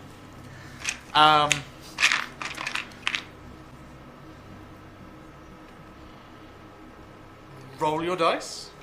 So brawl or fight? You can roll fight. He's going to roll brawn. It's a d20. Cool. For a 15, 16. He rolls a 3. How do you get out of it? I'm just standing there. Literally, he's trying to pull me and I'm literally just... Sorry, what? Is he moving at all? He's being manhandled a bit, like he's being poured at. Because he's trying to grab hold of him and yank him out. At the same time, Crystal's being like, oh, just leave him alone, for God's sake. Can I stick a foot out to try and see if he can trip? Sure. Just Sure. play it off as like, you know, they've rounded the corner into me, so I'm just getting out of the way. I'm getting out of the way, but my foot stays there too long. I don't know what skill to use. I'm going to say that you rolled a 14, yeah? 16. A 60. So, I feel like this might be a grit, because it's kind of like a... It's like, do I do it? Fuck it, I'm going to like do it. a constitutionally kind of Yeah. like, oh, is this a good idea? But if you think there's a better skill that you would prefer to use that makes sense, Well, I'd like to use my D20, obviously, but I don't. I'm trying to figure. I don't think brains is. No, it's definitely not a brains roll. It needs to be. It's either fight, brawn, or grit. I think. Well, I'd say fight because that's my highest dice, but I don't want to make it look like I'm fighting. I want to make it look like I've backed away, but like my an foot's accident. just there. And if he trips, well, what a shame. Okay, so you're going to roll your fight dice, and I'm going to add this to the roll that he rolled to see what happens. I would like to use adversity. You can choose once you. Oh, roll. I can choose. It might explode. You see. D12. You might trip and fall into a different dimension or something. Welcome to the upside down. 8 plus 1, 9. 9 plus 3 is 12. Still not enough. Not enough to beat a 16. But it reduces the failure that he did, or rather that Arj had, from what was a massive failure to less of a failure. What are the immediate short-term consequences of this? I think, Alex, you start getting pushed back a little bit, and like your shirt collar, you hear like a little rip as the collar tears a little bit, and you stumble a little bit, and you look down and you see Peter's foot under your legs. PT? No. He's still being manhandled, and Yeah, so yeah, I'm like, I'm thinking that. I'm like, oh, sorry, Arj. Sorry, let me just get out your way. Sorry about that.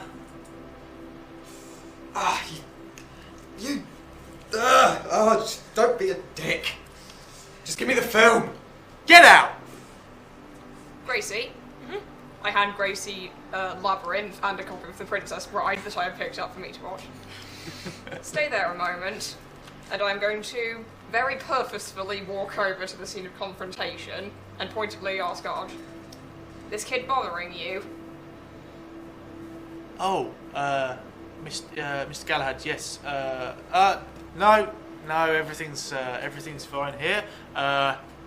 This lad was just leaving. What? No, I'm just trying to get a film. Please, you've got to help me. I don't know what's happening. Why is he pushing me? Off you go. Fine. Bloody hell. And I will turn on my heels. Well, no, he's still grabbing me. Okay, let go. He lets go of you. And I will turn and walk very slowly away from the store and out the door. Excellent. Sorry that you had to witness that. I would advise you, Gracie, when you go to upper school to avoid mixing with that sort. Not sure you're going to have that trouble with me, Danny. Can we get pizza? Pardon? Can we get pizza? We had pizza yesterday at the carnival. Fortunately, that wasn't the thing that caused everyone to vomit because we were fine. I think Blake was following Alex How about out, pizza tomorrow? but having heard the conversation, just sort of Lasagna tonight then? I could do lasagna. Okay. It's been a while since I've cooked that for myself. Okay. I want lasagna now. So I'm gonna kind of. I think it's very hard to. I am not even remotely suppressing the grin on my face. I'm not. I didn't do anything antagonistic to be like. As Blake left, but Alex left. But I am smiling wide, and then I will turn to Arg with the 15 I was going to rent. My Zombie Nun, love, which strangely romantic comedy slasher farce. All the genres. In the round, which for a film is very strange, but it is a 15. You were talking about the carnival. Were either of you there? Yeah, we were both. I get a notebook out. You make it. You're a weird kid, PT. Yeah, we were both there. Strange, wasn't it? Did you see the people who just stopped? I will then open the sachet of photographs, and there is a selection of very amateurish photos of people in different states of disrepair. And you see that effectively a lot of them have been circled with a black marker. Like there's a photo of just a person vomiting. There's nothing else in the photo really, and I've circled that as if we don't want to miss that. There's nothing else in the photo. And there's a suspiciously large amount of them that are just people vomiting. Peter is not even remotely fazed by this, but I imagine maybe other people might not want to watch just people vomiting. And so I'm like, so the vomiting, I mean, that's normally the kind of thing you see with food poisoning, but the fact everyone froze, it was weird, and Peter seems to be quite excited, so I got these pictures. I don't really know what it all means, but it seems it happened so quickly and at the same time. Normally, food poisoning, it affects different people differently, but this happened at the same time, and the people froze. Isn't it weird? There's a lot of things that are weird, PT. You're quite weird. Yeah, you took photos, and I see you've circled these photos. Yeah, it was odd. It was kind of looks around, looks at who else is in the store. Caleb and Grace, you are both around still for now. I'm definitely listening in. I'm not sure I believe anything that's going on, but Pete's a good hit kid. He might have something worth listening to occasionally. Grace is trying to have a look at the photos. like trying to go on her tippy toes. She's quite short, so she probably can't even see over the counter, let alone everything else. Every so often, as they sort of passed backwards and forwards, and like Peter gets one out to show it, like there's a flash you see, and it's just like one person, spray of That's colour, fantastic. big. Not even Sharpie would be like a permanent marker. Yeah. just like an to see artistic, whether or not I am beautiful absolutely rainbow disgusted by colour. these photos. He kind of Arj kind of looks over them. He says, "Yeah, I've been speaking to the some of the truth seekers. They dropped in. A few of them were at the carnival. There's all kinds of weird rumours going around with them. There's always all kinds of weird rumours going around with them. But they say old Delroy, you know Delroy Prince. He's the guy. He runs the mini mart in town. Now he said, you know that new farm that's set up, the one with the fences. You know about it. They've set up some kind of new roadside shop, and well, Delroy's complaining that they're selling all this weird new funny foreign fruit and vegetables. But Delroy's always complaining about other people selling stuff that they shouldn't want. And hey, look, I know enough about him complaining about foreign food, so I don't take everything he says to heart. But he says all the food that was coming out of there is a bit weird. Like, he tried some and it made him really sick. A couple of weeks ago, that was. I don't know whether that's got anything to do with it, but well, you know what this town's like. And a rumour starts to spread. People start putting 2 and 2 together, making 5. Sometimes 4, sometimes 3. Mom's outside, Alex is just going to go find a toilet. Do it. As he's saying this, Crystal kind of jumps in over the top. She's like, Arj, you know as well as I do that farm is a front for the government.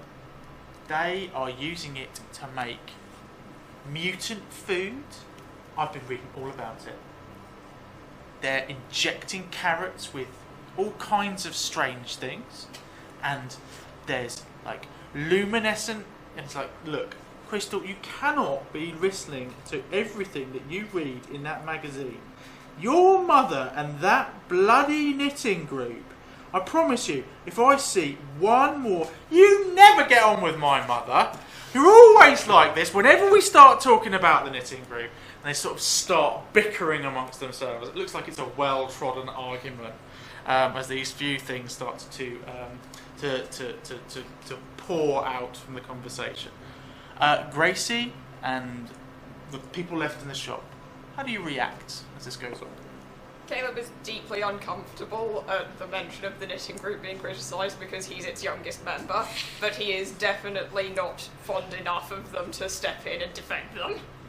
So he's going to put on a very stoic face and just try to rent the 2 tapes and leave.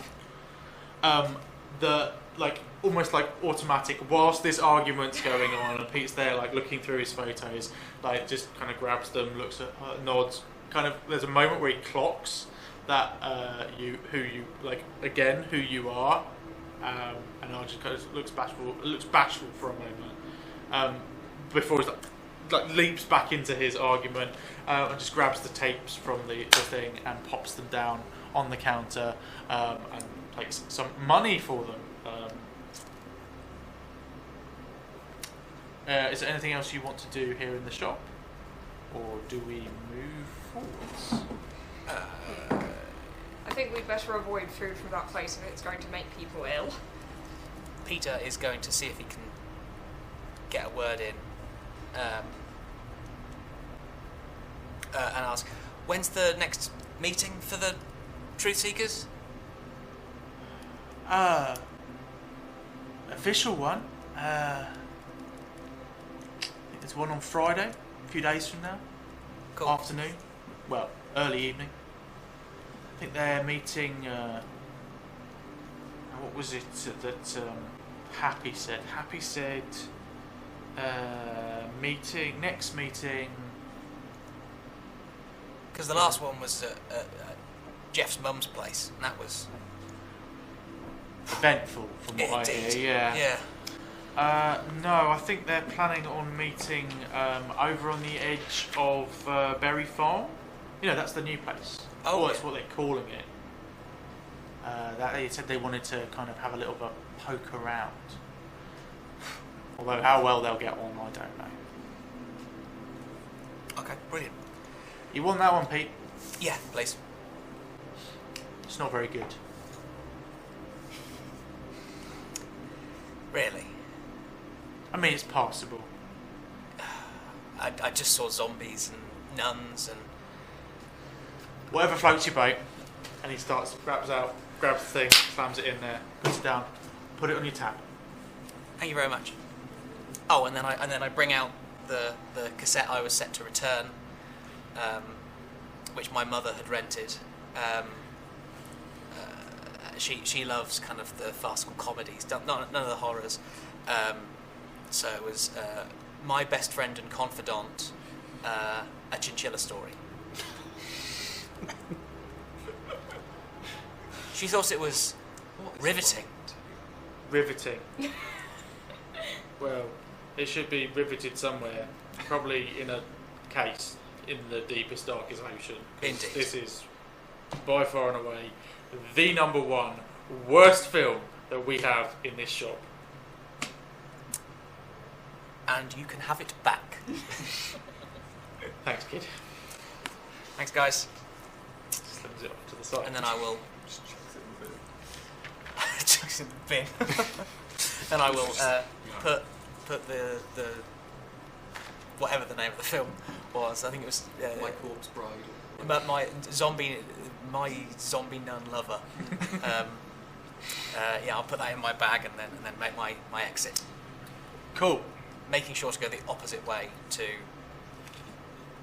Odds-Bodkins here. Yeah, I think the two of you have just been loitering, I believe is the word. Spitting. Loitering and spitting outside the shop. Just repeatedly. Overhearing some of the conversation, especially the slightly more like raised argument between the two partners in there.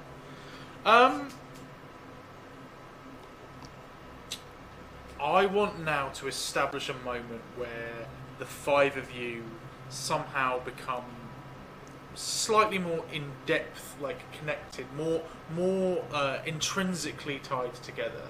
Obviously, there's a little bit of tension between some of you. Does anyone have an idea for a moment or a location or something that might happen that can cause that fuse together, so that you're not two sort of different ships crossing? The Truth Seekers meeting. The Truth Seekers meeting, that's certainly the three of you might have. I did write down that Gracie was going to try and get out to go to that meeting. Now she knows where it's going to be. We could all be at a But she Gracie- could try to persuade her got dad out. to come with her, because it might be fun to learn together. So, with that in mind, let's jump to the Galahad household. And Gracie needs to try to convince Caleb. Okay. So the Friday was like 2 or 3 days later. A few days later, yeah. Yeah. From that moment that she heard that, she has been on her best behaviour. She has been a doted daughter, done everything that he's asked her to do. And then probably getting a bit suspicious towards the end. Just like, right, she's behaving a bit too well now. And then she's going to say, Chef. He takes a moment to clock that she's talking to him, but does eventually look up from lasagna cooking. Well, I heard Peter say that he's going to a Truth Seekers meeting. And That bunch. yeah, but if he's going and he's not on the bad list, is someone I can actually talk to, wouldn't it be good for me to go? Well, correction, wouldn't it be good for us both to go together? We might learn something.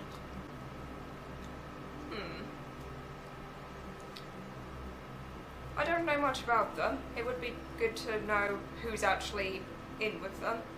Whether they might be a suitable friend group in your teenage years, for instance. Yeah, they might have. I think I will come with you. I say they have some kids my age, I'm sure of it. So she's been using her like big brown eyes at this, like green eyes at this point, just laying it on thick. Yeah. Let's do a skill check. Let's see what your charm is. Oh, that's awful. So against awful. your dad. How do you think? Before you roll, is Caleb a pushover when he comes to being manipulated by his child, or is he quite strict when he sets his boundaries? He generally does like to let Gracie have a bit of freedom, but he likes to watch while she has that freedom. So I think that he'd be okay if he's going, but definitely not okay with her going alone, even if Okay. Peter is there. That's Roll. why she said we could go together. Yeah. Silly child. Roll a charm. I'm going to give you the to say for this particular one, because of the interactions between, because it's a family thing, that you get the equivalent of what the teens have, which is that kind of rebellious. So you're going to get just a straight up +3 to this Awesome. roll against for persuading your dad. Does that include my already +1 I get from? No, so the +4. Okay, cool. Thought I'd ask. And the difficulty is Awesome. going to be a 6. Cool. I rolled a 4, but I will use 3 of my adversity tokens to make it a 7. What did you roll a 4 on? D4. I So got a 1 and then the +3. Oh, well, so that'll be a 5. Yeah. So you only need to use one of your adversity Okay. tokens to match that skill. Perfect. Gracie has been very good this week, and although you narrate, you succeeded. You tell Caleb why he's right, why he's going to do exactly what you need him to do. Well, she has been very good this week, and she is not only allowing you to come with her, she's suggesting that you spend some extra time together, just you and her. Alright, but on one condition.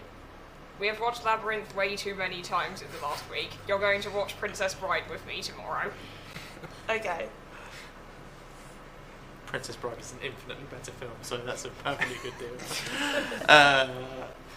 Very well, when does this meeting start? It is early evening near the new farm thing. I think we could walk there. Yeah. I need to finish this lasagna first, though. Okay. Do you need me to do anything?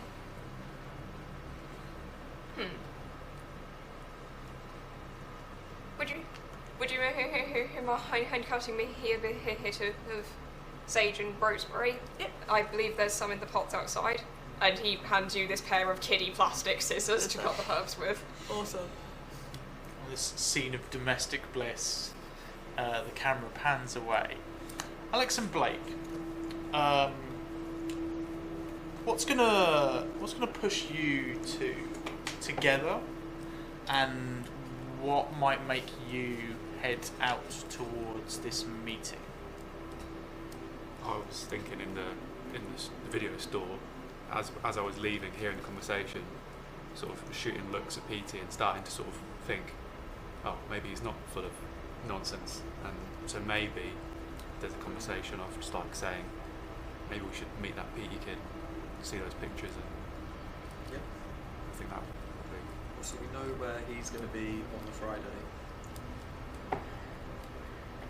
And since we don't actually know that much about him, except that he seems to believe in weird stuff, like conspiracies and that. So we don't actually know where we can find him, but we want to see the photos. Is that right? Yeah, I think so. So we know he's going to be there on Friday, so we're going to try and sort of find him and look at the photos. Cool. We jump forward. It's around 6 p.m. Friday evening, 20th of June, day before Midsummer. And the 5 of you, from various locations and in various means, probably most of you walking, I would imagine, find yourselves arriving on the dirt track that makes its way down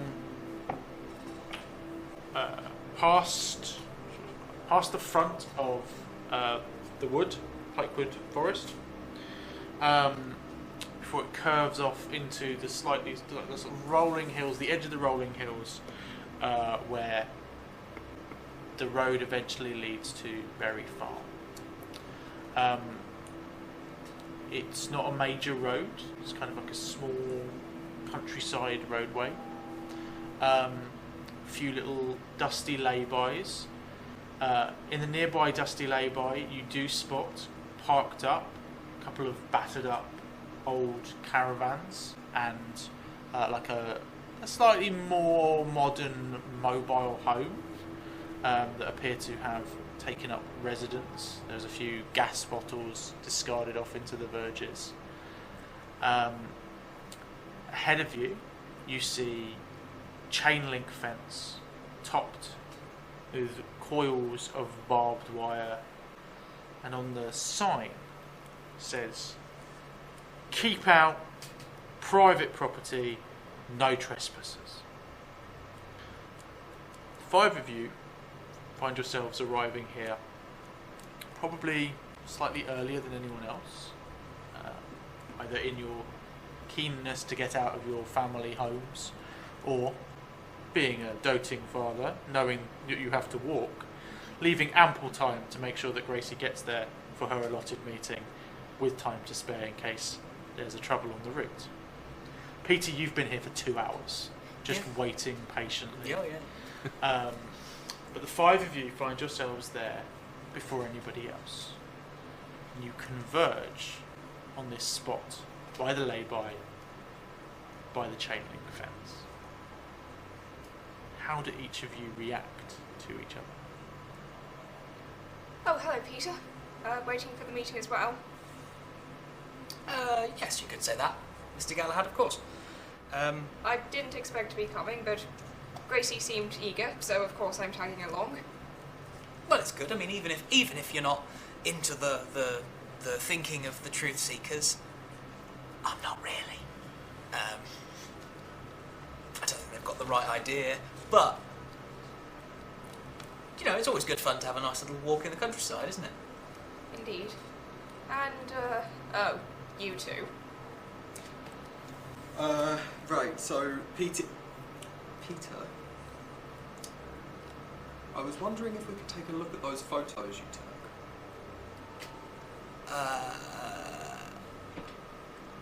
The thing is with those photos, Peter is very afraid that Alex is going to take them and just rip them up. So he's going to do his level best to not let on that he knows that he has them. The thing is with the photos is that I didn't bring them with me today. Look, I know you have no reason to trust me, but honestly, that funfair really freaked both of us out. Like, there was a guy standing there holding 2 normal buns. He put a sausage in one, and then froze putting the one in the next one, and then the bun's moulded. Like, Did you get a photo of anything like that? Was that a unique case, that mould on things? Roll a roll me a brains. Yes. Difficulty 8. I mean, chances are good I'll pass this. Jinx. It's more than 1 in 10. It's more than 50-50. You said DC 8? Yeah. Oh yeah, 8. so Awesome. you re-rolled it with a D8. It was a D20. No, it's a D20. Yeah. Oh, shit. So that will be a success. Before we move on, who's a successor, you can decide for yourselves whether you've spotted this on any of the pictures already, or if it's something that's new information to you. Do you have the intuitive skill? I do not. Okay, it's the other, someone else has it. Cool. Yes, that is a success on your skill check for your brains roll. It is entirely up to you to decide. Okay. So I am going to say that I got several pictures of... How many pictures are in a disposable camera? 24. About 24, yeah. A worrying amount of them were people vomiting. But there was a couple of photos I got of the frozen vendors. And I would say that in one of them there is... These are all very amateurish and, you know... PC is not a photographer, he's a conspiracy nut. And so they are unfortunately a little bit blurry. And actually now he with an added crumb of information, he has realised actually he has caught an image of this. So he gets his backpack out in front of him, takes out the sachet, puts it back on, and then he's going to start going through some of them until he finds this picture of the kind of the mould growing, and he turns it round but still holds it quite close to it. And you mean this? And I'm gonna sort of... Alex sort of leans in and squints his eyes. He's like, yeah, I think so. It was weird. I mean, either that hot dog cart should never have been there, or something not right was happening at that carnival. How did I miss that? Gracie, did you see anybody like this at the carnival? Did I see anything like that? What do you think? I have the intuitive. Ooh. Let's see. I'm gonna get you to roll a brains as well. Yeah. What is the difficulty? I just did difficulty 8. So it was busy. There was lots going on. Yeah, was to keep the difficulty at 8 for your brains. That's a 7, but I'll use an adversity token to make it. Wonderful. That is a pass. I don't know. Did you? Yeah, I think so. It was like really gross and like mouldy, like a swamp monster or something. I guess I was so preoccupied with the people throwing up, I missed that. You say that the hot dog buns were completely fine before the vendor froze? Yeah, it's like 1 minute he was making them and they were fine, and then we turned around, turned back, he was stopped, and it just started going green. Does that happen to hot dog buns? Do they, like, when they've gone past best before, do they just pop into mould? Do they just turn green like flowers? Yeah, my dad always says it's fine if it's past the sell-by date, but that wasn't fine. Should I roll some kind of check to see if I can figure out that there might be some component of the bread that caused it to mould on contact with the air, or something? Or is this just decidedly weird? Wait, if you're skilled at cooking... You are skilled at cooking, so Yes. you can use your skilled at. You assume to succeed, making even moderately difficult checks of 9 or less. Yeah, you 100% can work that out. That is a success. Up to you.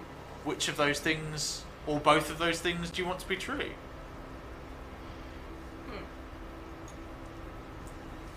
I've never seen it happen before, but I had heard something previously. Not sure where from, possibly the local rag, although you can never really trust that. About some kind of experimentation with wheat grains. They were trying to make them bulkier so they'd be easier to grow in poor fields, but also produce more yield.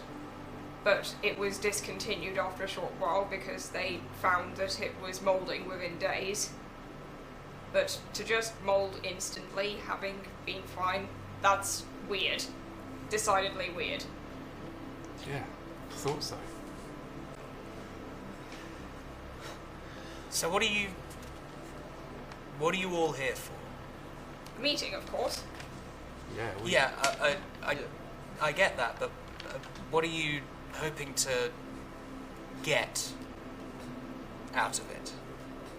I want to find out what was going on at that carnival, and if it's wider than the carnival. And I've got to say, Peter, Please.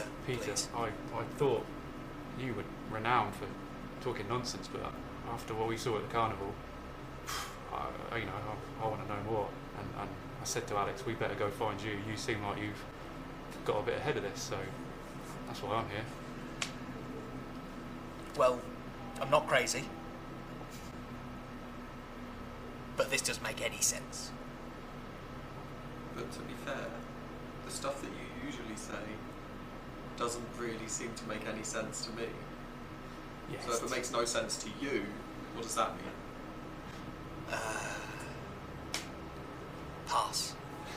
I couldn't tell you. As there is this strange moment between you, as you sort of, there's this sudden like establishment of a level of like, for a brief moment, you all seem to be vaguely on the same wavelength.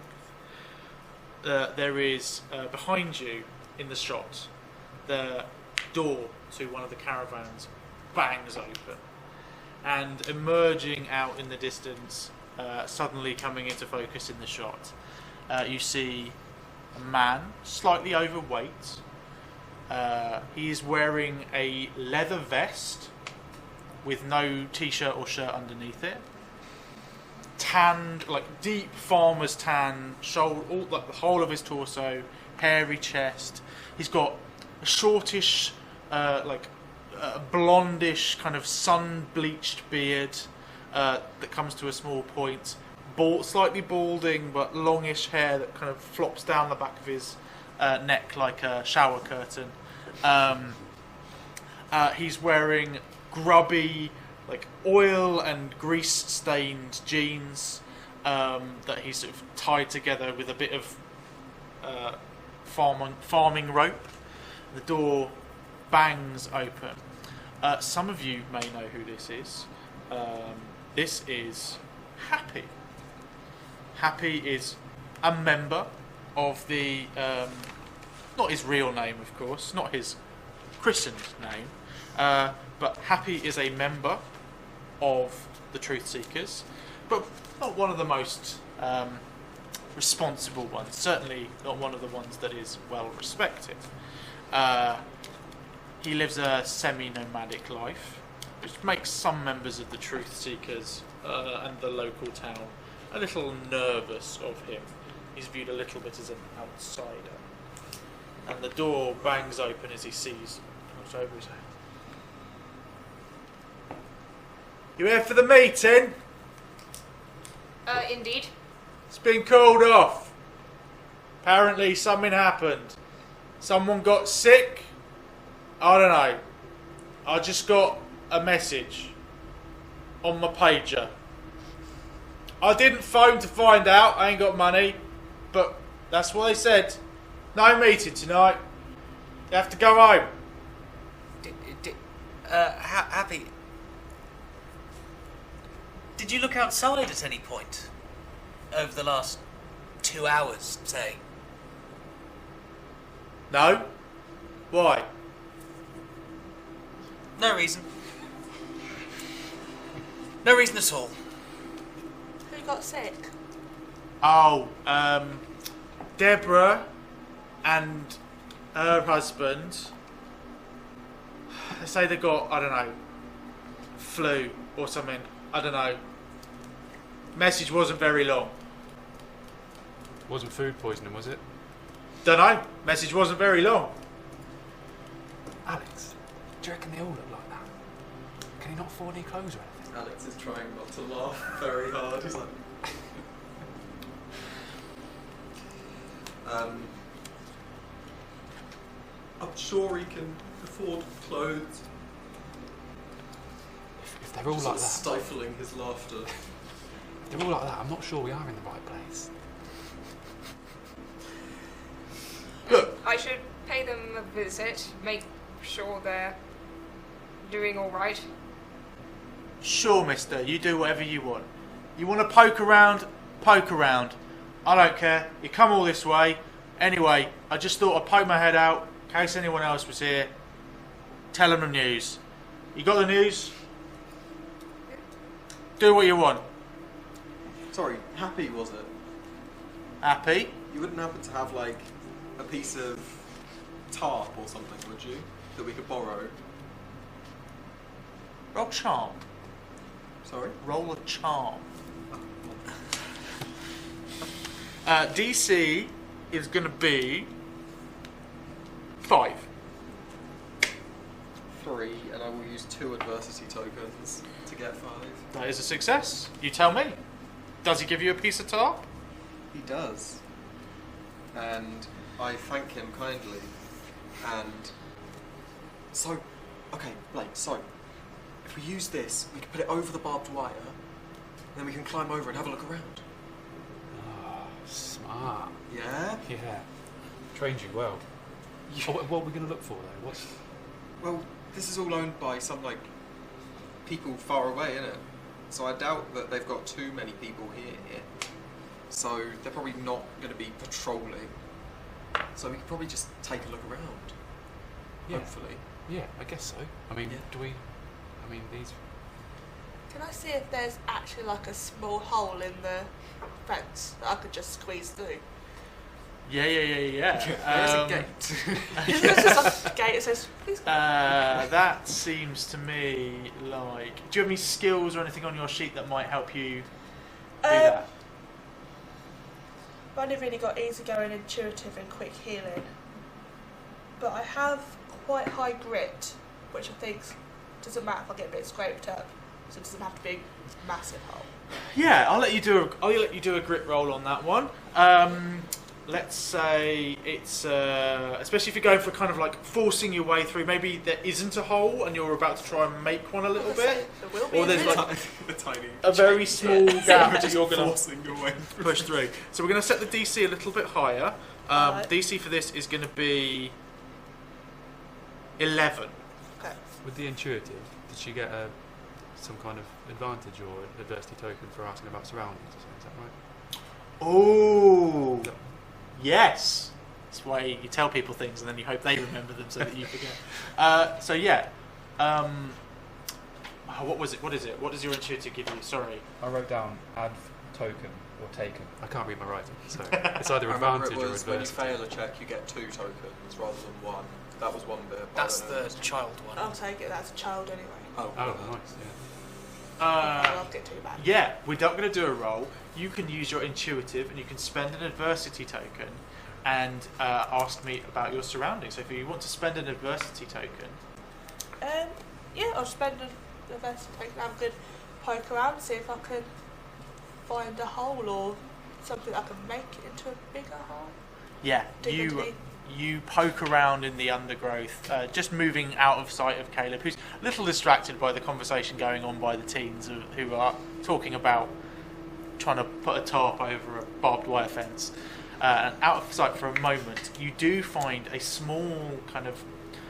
It looks like it maybe has been dug under by a fox or some kind of animal, and then the chains of the links of the fence have broken a little bit. It's certainly small enough that a medium-sized kind of dog or animal like that could get through. Be a bit of a squeeze for you, and certainly these lot probably far too big for it, but you can make your way through. Okay, so I'm going to wiggle my way through, and then I'm going to come back round to where they're standing and just wave at them.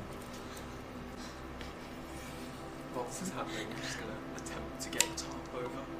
Cool. Gracie, what are you doing? They was talking about having a look around, so I found an You can't go in there. I am in there. Gracie! You can't go in there. I'm already in here. Um, I start to wander off. Caleb, Respect! Gracie's on the other side of the fence. You should help me with that tarp. We'll hold it and you climb up and push it over. She's gone. See you later.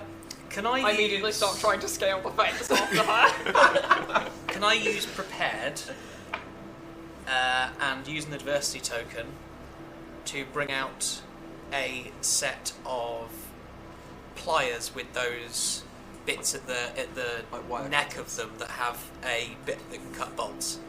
I've written down a bunch of things that I've got in my backpack as a prepared little conspiracy nut, but I don't think it's fair to say I have a pair of pliers that can cut You bolts. just have bolt croppers.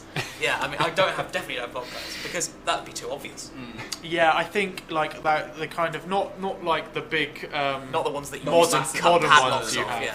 but the kind of slightly curved ones that you can use that sort of like a Jaws. Yeah, Like yeah. flat nose sort of thing. Yeah, Yeah, with yeah, those. 100%. Of course you can. You That's- spend your adversity token, and you have exactly what you need to do this job.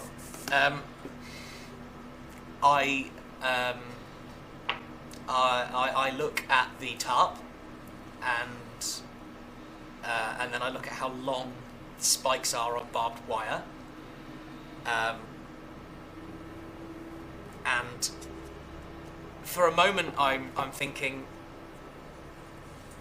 is Alex going to go first? Does Alex look like he's going to go first? No, Caleb very much looks like he's about to go Damn it! first. I was going to let Alex go over. Mr. Galahad, that's probably a very bad idea, and all of this is happening and Peter is looking around. He's just waiting for the G-men to come and put them all in cast irons. If you're going to go over, I would say don't go over, and I get out this pair of bolt of pliers with a bolt cutter element on them, and then I look to the bottom where it's kind of it's embedded in the ground, and I look to basically snip these connections so we can lift it up and go through. Be careful, Peter. Peter, that's destruction of property. Do it now. You're a great influence, Caleb. Gracie, please wait up. I'm coming. I don't think any police officer would accuse me of anything if it was done in the name of helping a young girl. That's a fair point. We're wasting time. Get in. We'll get So over. I'm Shoot. saying this as I'm king, trying to cut this thing. And by the time I'm done, I will then kind of pull it up and motion for people to go through. Yeah, it doesn't take you very long to cut maybe 10 links of the fence, just enough to pull up a Sort of doorway. kind of like pull back to make a sort of semi hole in it, the kind of like a mouse hole, but on a bigger scale. It's going to be a bit of a squeeze for an adult, but you can make it through. It's Gracie has God. wandered off into the fields ahead. You make your way through. I will do my best to push the thing down and then push the bits that have been cut into the earth so it doesn't look like there's a great big hole Cool. in the fence. As you all pull through, Caleb dashing off ahead, trying to find Gracie. You finishing off, just pulling it all back, and you kind of turn back. From behind you here, oi! What have you done with my tarp? You said you were only borrowing it. You got it all tied up and kids! Bang! Door slams back to the caravan. Thanks for letting me borrow it. You find yourselves in the fields. The foothills because there's no mountains, but like the slightly undulating pasture land that makes up Berry Farm has allowed Gracie to wander off a little bit. Immediately where you are, it looks like there's a bit of a pathway, like a kind of maybe a dirt road that runs around the perimeter of the fence, and then stepped back from that a little bit just as the hills start to roll. There's some low-level crops growing originally around this site. From what you can see, mostly potatoes, root veg, stuff that this farm was once famous for. Gracie, as you head in and move further into the area, starting to hear behind you the shouts of the people you have left behind. Once they're no longer in sight, you find yourselves yourself more in. It looks like this land is being used to grow cereals of some kind. They're taller than you. Your dad's a bit of a food nut, and it's a local thing, so I think you might recognise that it looks like what's being grown here is maize and maybe some wheat. You're not really sure, but as you head in, you can start to see that it grows up a bit higher and you start to disappear a little bit. There is a roadway that you can follow. What would you like to do? When I get to the roadway, is there anything I can see at either side? Like, either down that way or down that way? If you would, do you have any adversity tokens? I have 2. Would you like to use one for your intuitive again to see whether you can find out more about your surroundings? Yeah, why not? They're there to be used. The roadway that kind of makes its way around the perimeter, looking off, kind of dusty and dry, and your attention is drawn more inwards.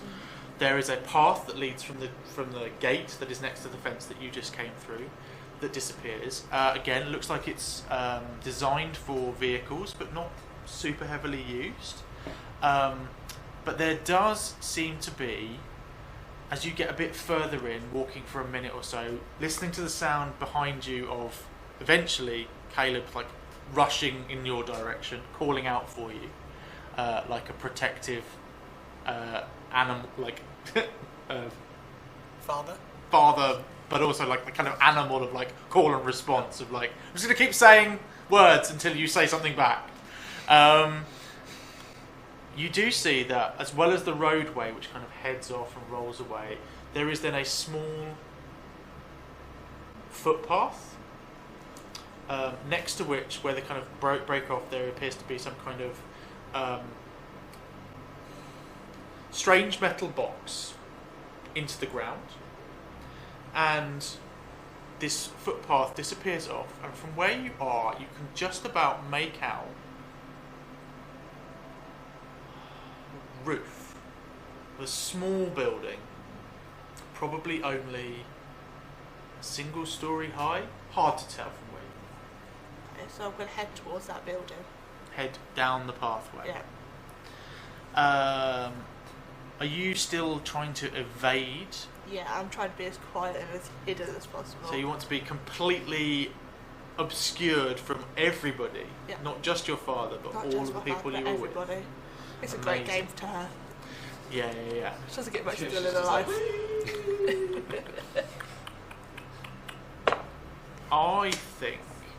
I think that kind of sneaky thing, there might be a flight roll.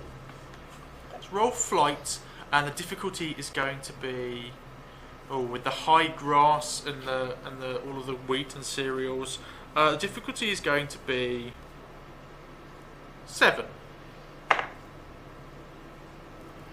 I get a 4. Okay.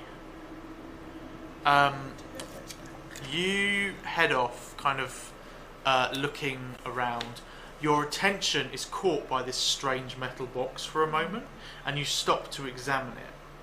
And kind of peering around it, you lose track of the time for a moment, and around about the time that you realise that this box is locked, but that it seems to have some kind of cables going in and out of it, which makes you think it may have some electrical use, but you don't really know.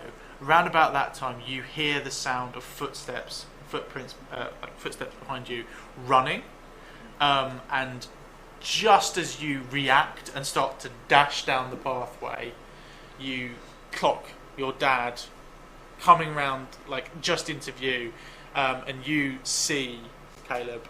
Gracie just suddenly looks up, catches you, and then just darts down this pathway, with the rest of you shortly behind Caleb. Ah, there you are. Wait up. I just want to talk about a thing. How are they so fast? can hear her laughing as she's running. It's that child high-pitched laugh, like... Yeah. Pete will be at the very back of the group, and he is not in a good way. But I assume he sees the black box. It's just a sort of beige metal box just on the edge of the roadway where the road heads off, and then there's this footpath there going there. It's kind of in the intersection. Is it the kind of thing that I understand? Can I understand vaguely what it is? Do I use my clever brain to figure that out, or is it? Yeah, roll me a brains. Brains of 5. 8. You think this is some kind of electrical junction box? That there may be something in there that you can plug into, or it's used for. You've seen these things and you've heard about them, but you've not really poked around inside one of them. But yeah, something to do with electricity. Okay. And it's locked, you say? I can see there's a. Seems to be locked, yeah. Okay. Alex and Blake, are you We're following just on following on, yeah. after Caleb? Yeah. Cool. Do you stay on your own, or do you? I'm gonna follow them. You know, it's not so. It doesn't look like some fabulous chest full of treasure. It looks like just a bit of machinery. Yeah, looks like something really functional, but enough to catch Gracie's eye at least. You head off. Gracie, you dart forward, heading towards the roof of whatever this building is.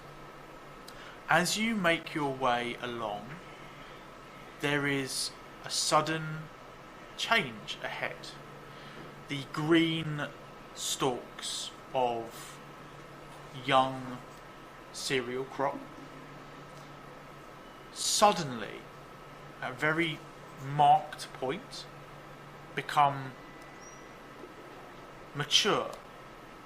They have darkened with time and age, as if the sunlight has taken them, as if they are ready to be harvested, which you would expect to be much later in the year. It's barely midsummer. And as you look from where you are, running forward, you can see, as this shack ahead appears, single story, fairly large, metal-sided, metal roof, pointed roof. Looks like a giant oversized shed. There is like this definitive line as this wheat kind of changes from green to yellowy brown, and it looks like it heads off in a semicircle from where you are. And between where you are and the shack, and then on the other side and everywhere you can see around this shack, is this older, more mature wheat. Okay. I'm going to stop still and let my dad catch up. And when he goes like, "That's not right, is it?" Completely ignoring the fact that I've just ran away from him. I'm just like, "It shouldn't be doing that."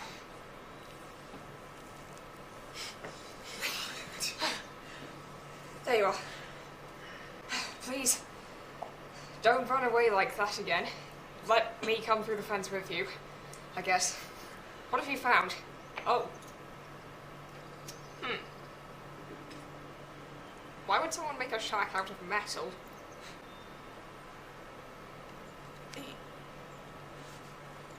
What about the grass?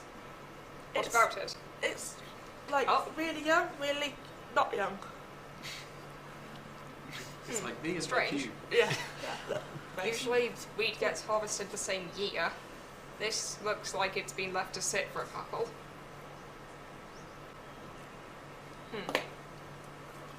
Well, Alex and Blake we've already will start dressed catching past. Yeah, the rest of you catch up around this moment. up. Oh, bloody hell, Gracie, you can't half run. I think Blake turns Thanks. to Alex and is like, I can see why he wanted to use it. She's pretty cool, actually. Oh, She's just staring at you. What's going on with the plants? That's really, really weird. That's what I said. Is it just round the shack? Is that? It looks. Well, we already broke in, and I'm admittedly curious at this point. We're already here. We might as well see if we can find out what's Might as causing well. this. And if anyone gets angry, we can just say that we were looking for you. Exactly. Perfect excuse. Pete, any scribbles you've got on why crops changed like that? I get my notebook out, and you see that it is just pages upon pages of mostly illegible, to you at least, from a distance, scribbles. Nothing, not anything I've seen. Again, I don't think we should be here. We're Yeah. already here. It's too late. Gracie's right, we are here. I mean, Yes, brilliant. I don't You're the like one this, who broke but into the fence. I want to know what's going on. Just, Gracie, stay within where I can see you from now on.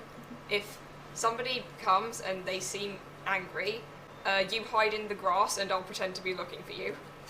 Okay. I would like to approach the shed and see if is it locked, is it sort of bolted, padlocked. Seems to be a fairly basic bolt on the outside, but otherwise no padlock or anything. Bolt on the outside. I'd like to. Everyone, get down! I'm going to smack on the door. Just. Yeah, bang, echoing of like hollow metal sound. You don't hear anything immediately.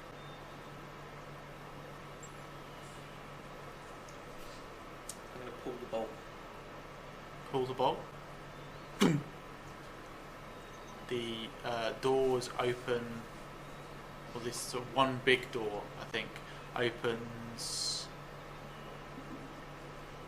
outwards towards you. I'm just going to step back quickly to avoid getting smacked by the door. And sort of look in. I don't know. Yeah. Wait, Alex, I'm in your will, right? Will. 15-year-old. Sure. Sweet. Yeah, carry on.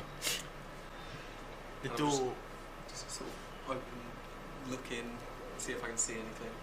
the door swings open, and inside you see, up out of the ground in a couple of places, thick black cable just crests out of the ground.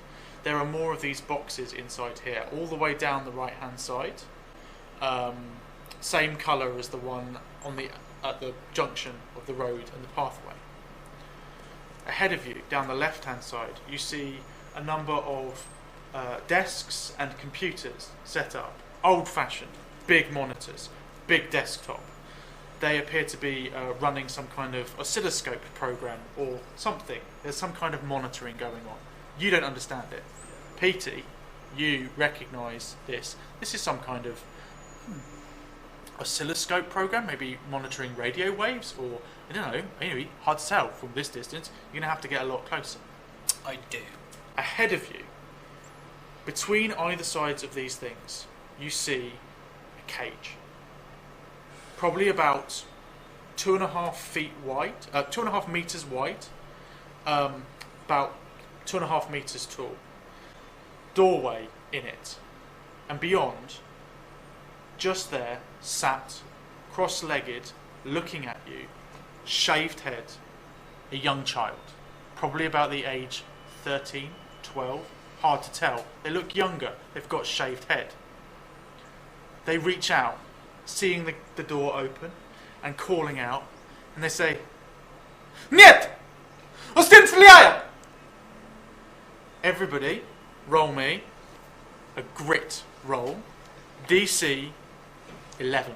Oh no. Oh, Petey's a scaredy boy. Nope. I got a 5. 5, 4. 7. 12. 1. So Gracie. Go, Gracie. Gracie.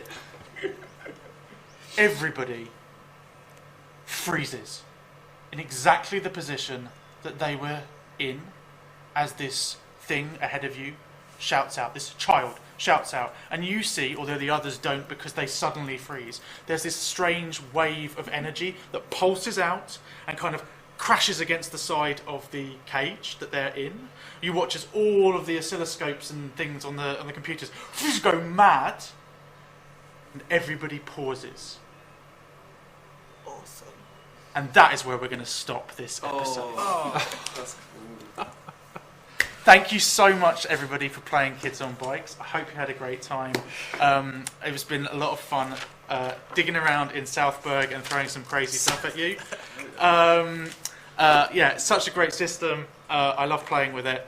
That is also the great thing about this is because it's like because it's like Stranger Things. There is a character that you can introduce as the DM that becomes a character that the players can all play. That's called a powered character. And in this particular one, I chose about 2 weeks ago the chronokinesis character, which is the character that has the ability to affect the rate at which time passes. And it wasn't until about 45 minutes ago that I realised that that was going to be relevant to the ending of this episode. So you have met your powered character. Who knows what happens next in the mystery of Southburg?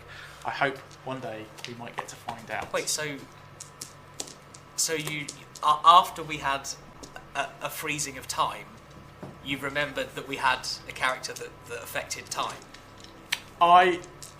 Before the free, yes. So yes. So you started off with time's people. frozen, and then you realised, like, oh yeah, yeah, someone freezes time.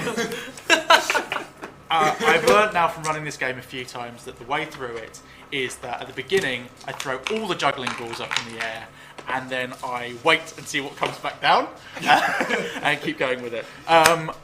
Wonderful, thank you so much. It was fun. I'm going to finish off.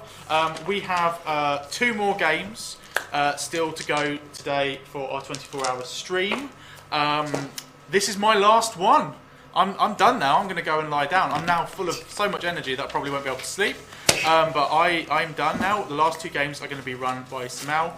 First of all, he's going to be running Burn Bright, and then we're going to be finishing off with a high-level D&D campaign, some kind of epic battle, I expect, that I'm sure will be absolute chaos. So thank you very much. We're probably going to be on break for about 15 minutes. But stay with us if you're watching at home. Thank you so much for joining, and I'll see you very soon.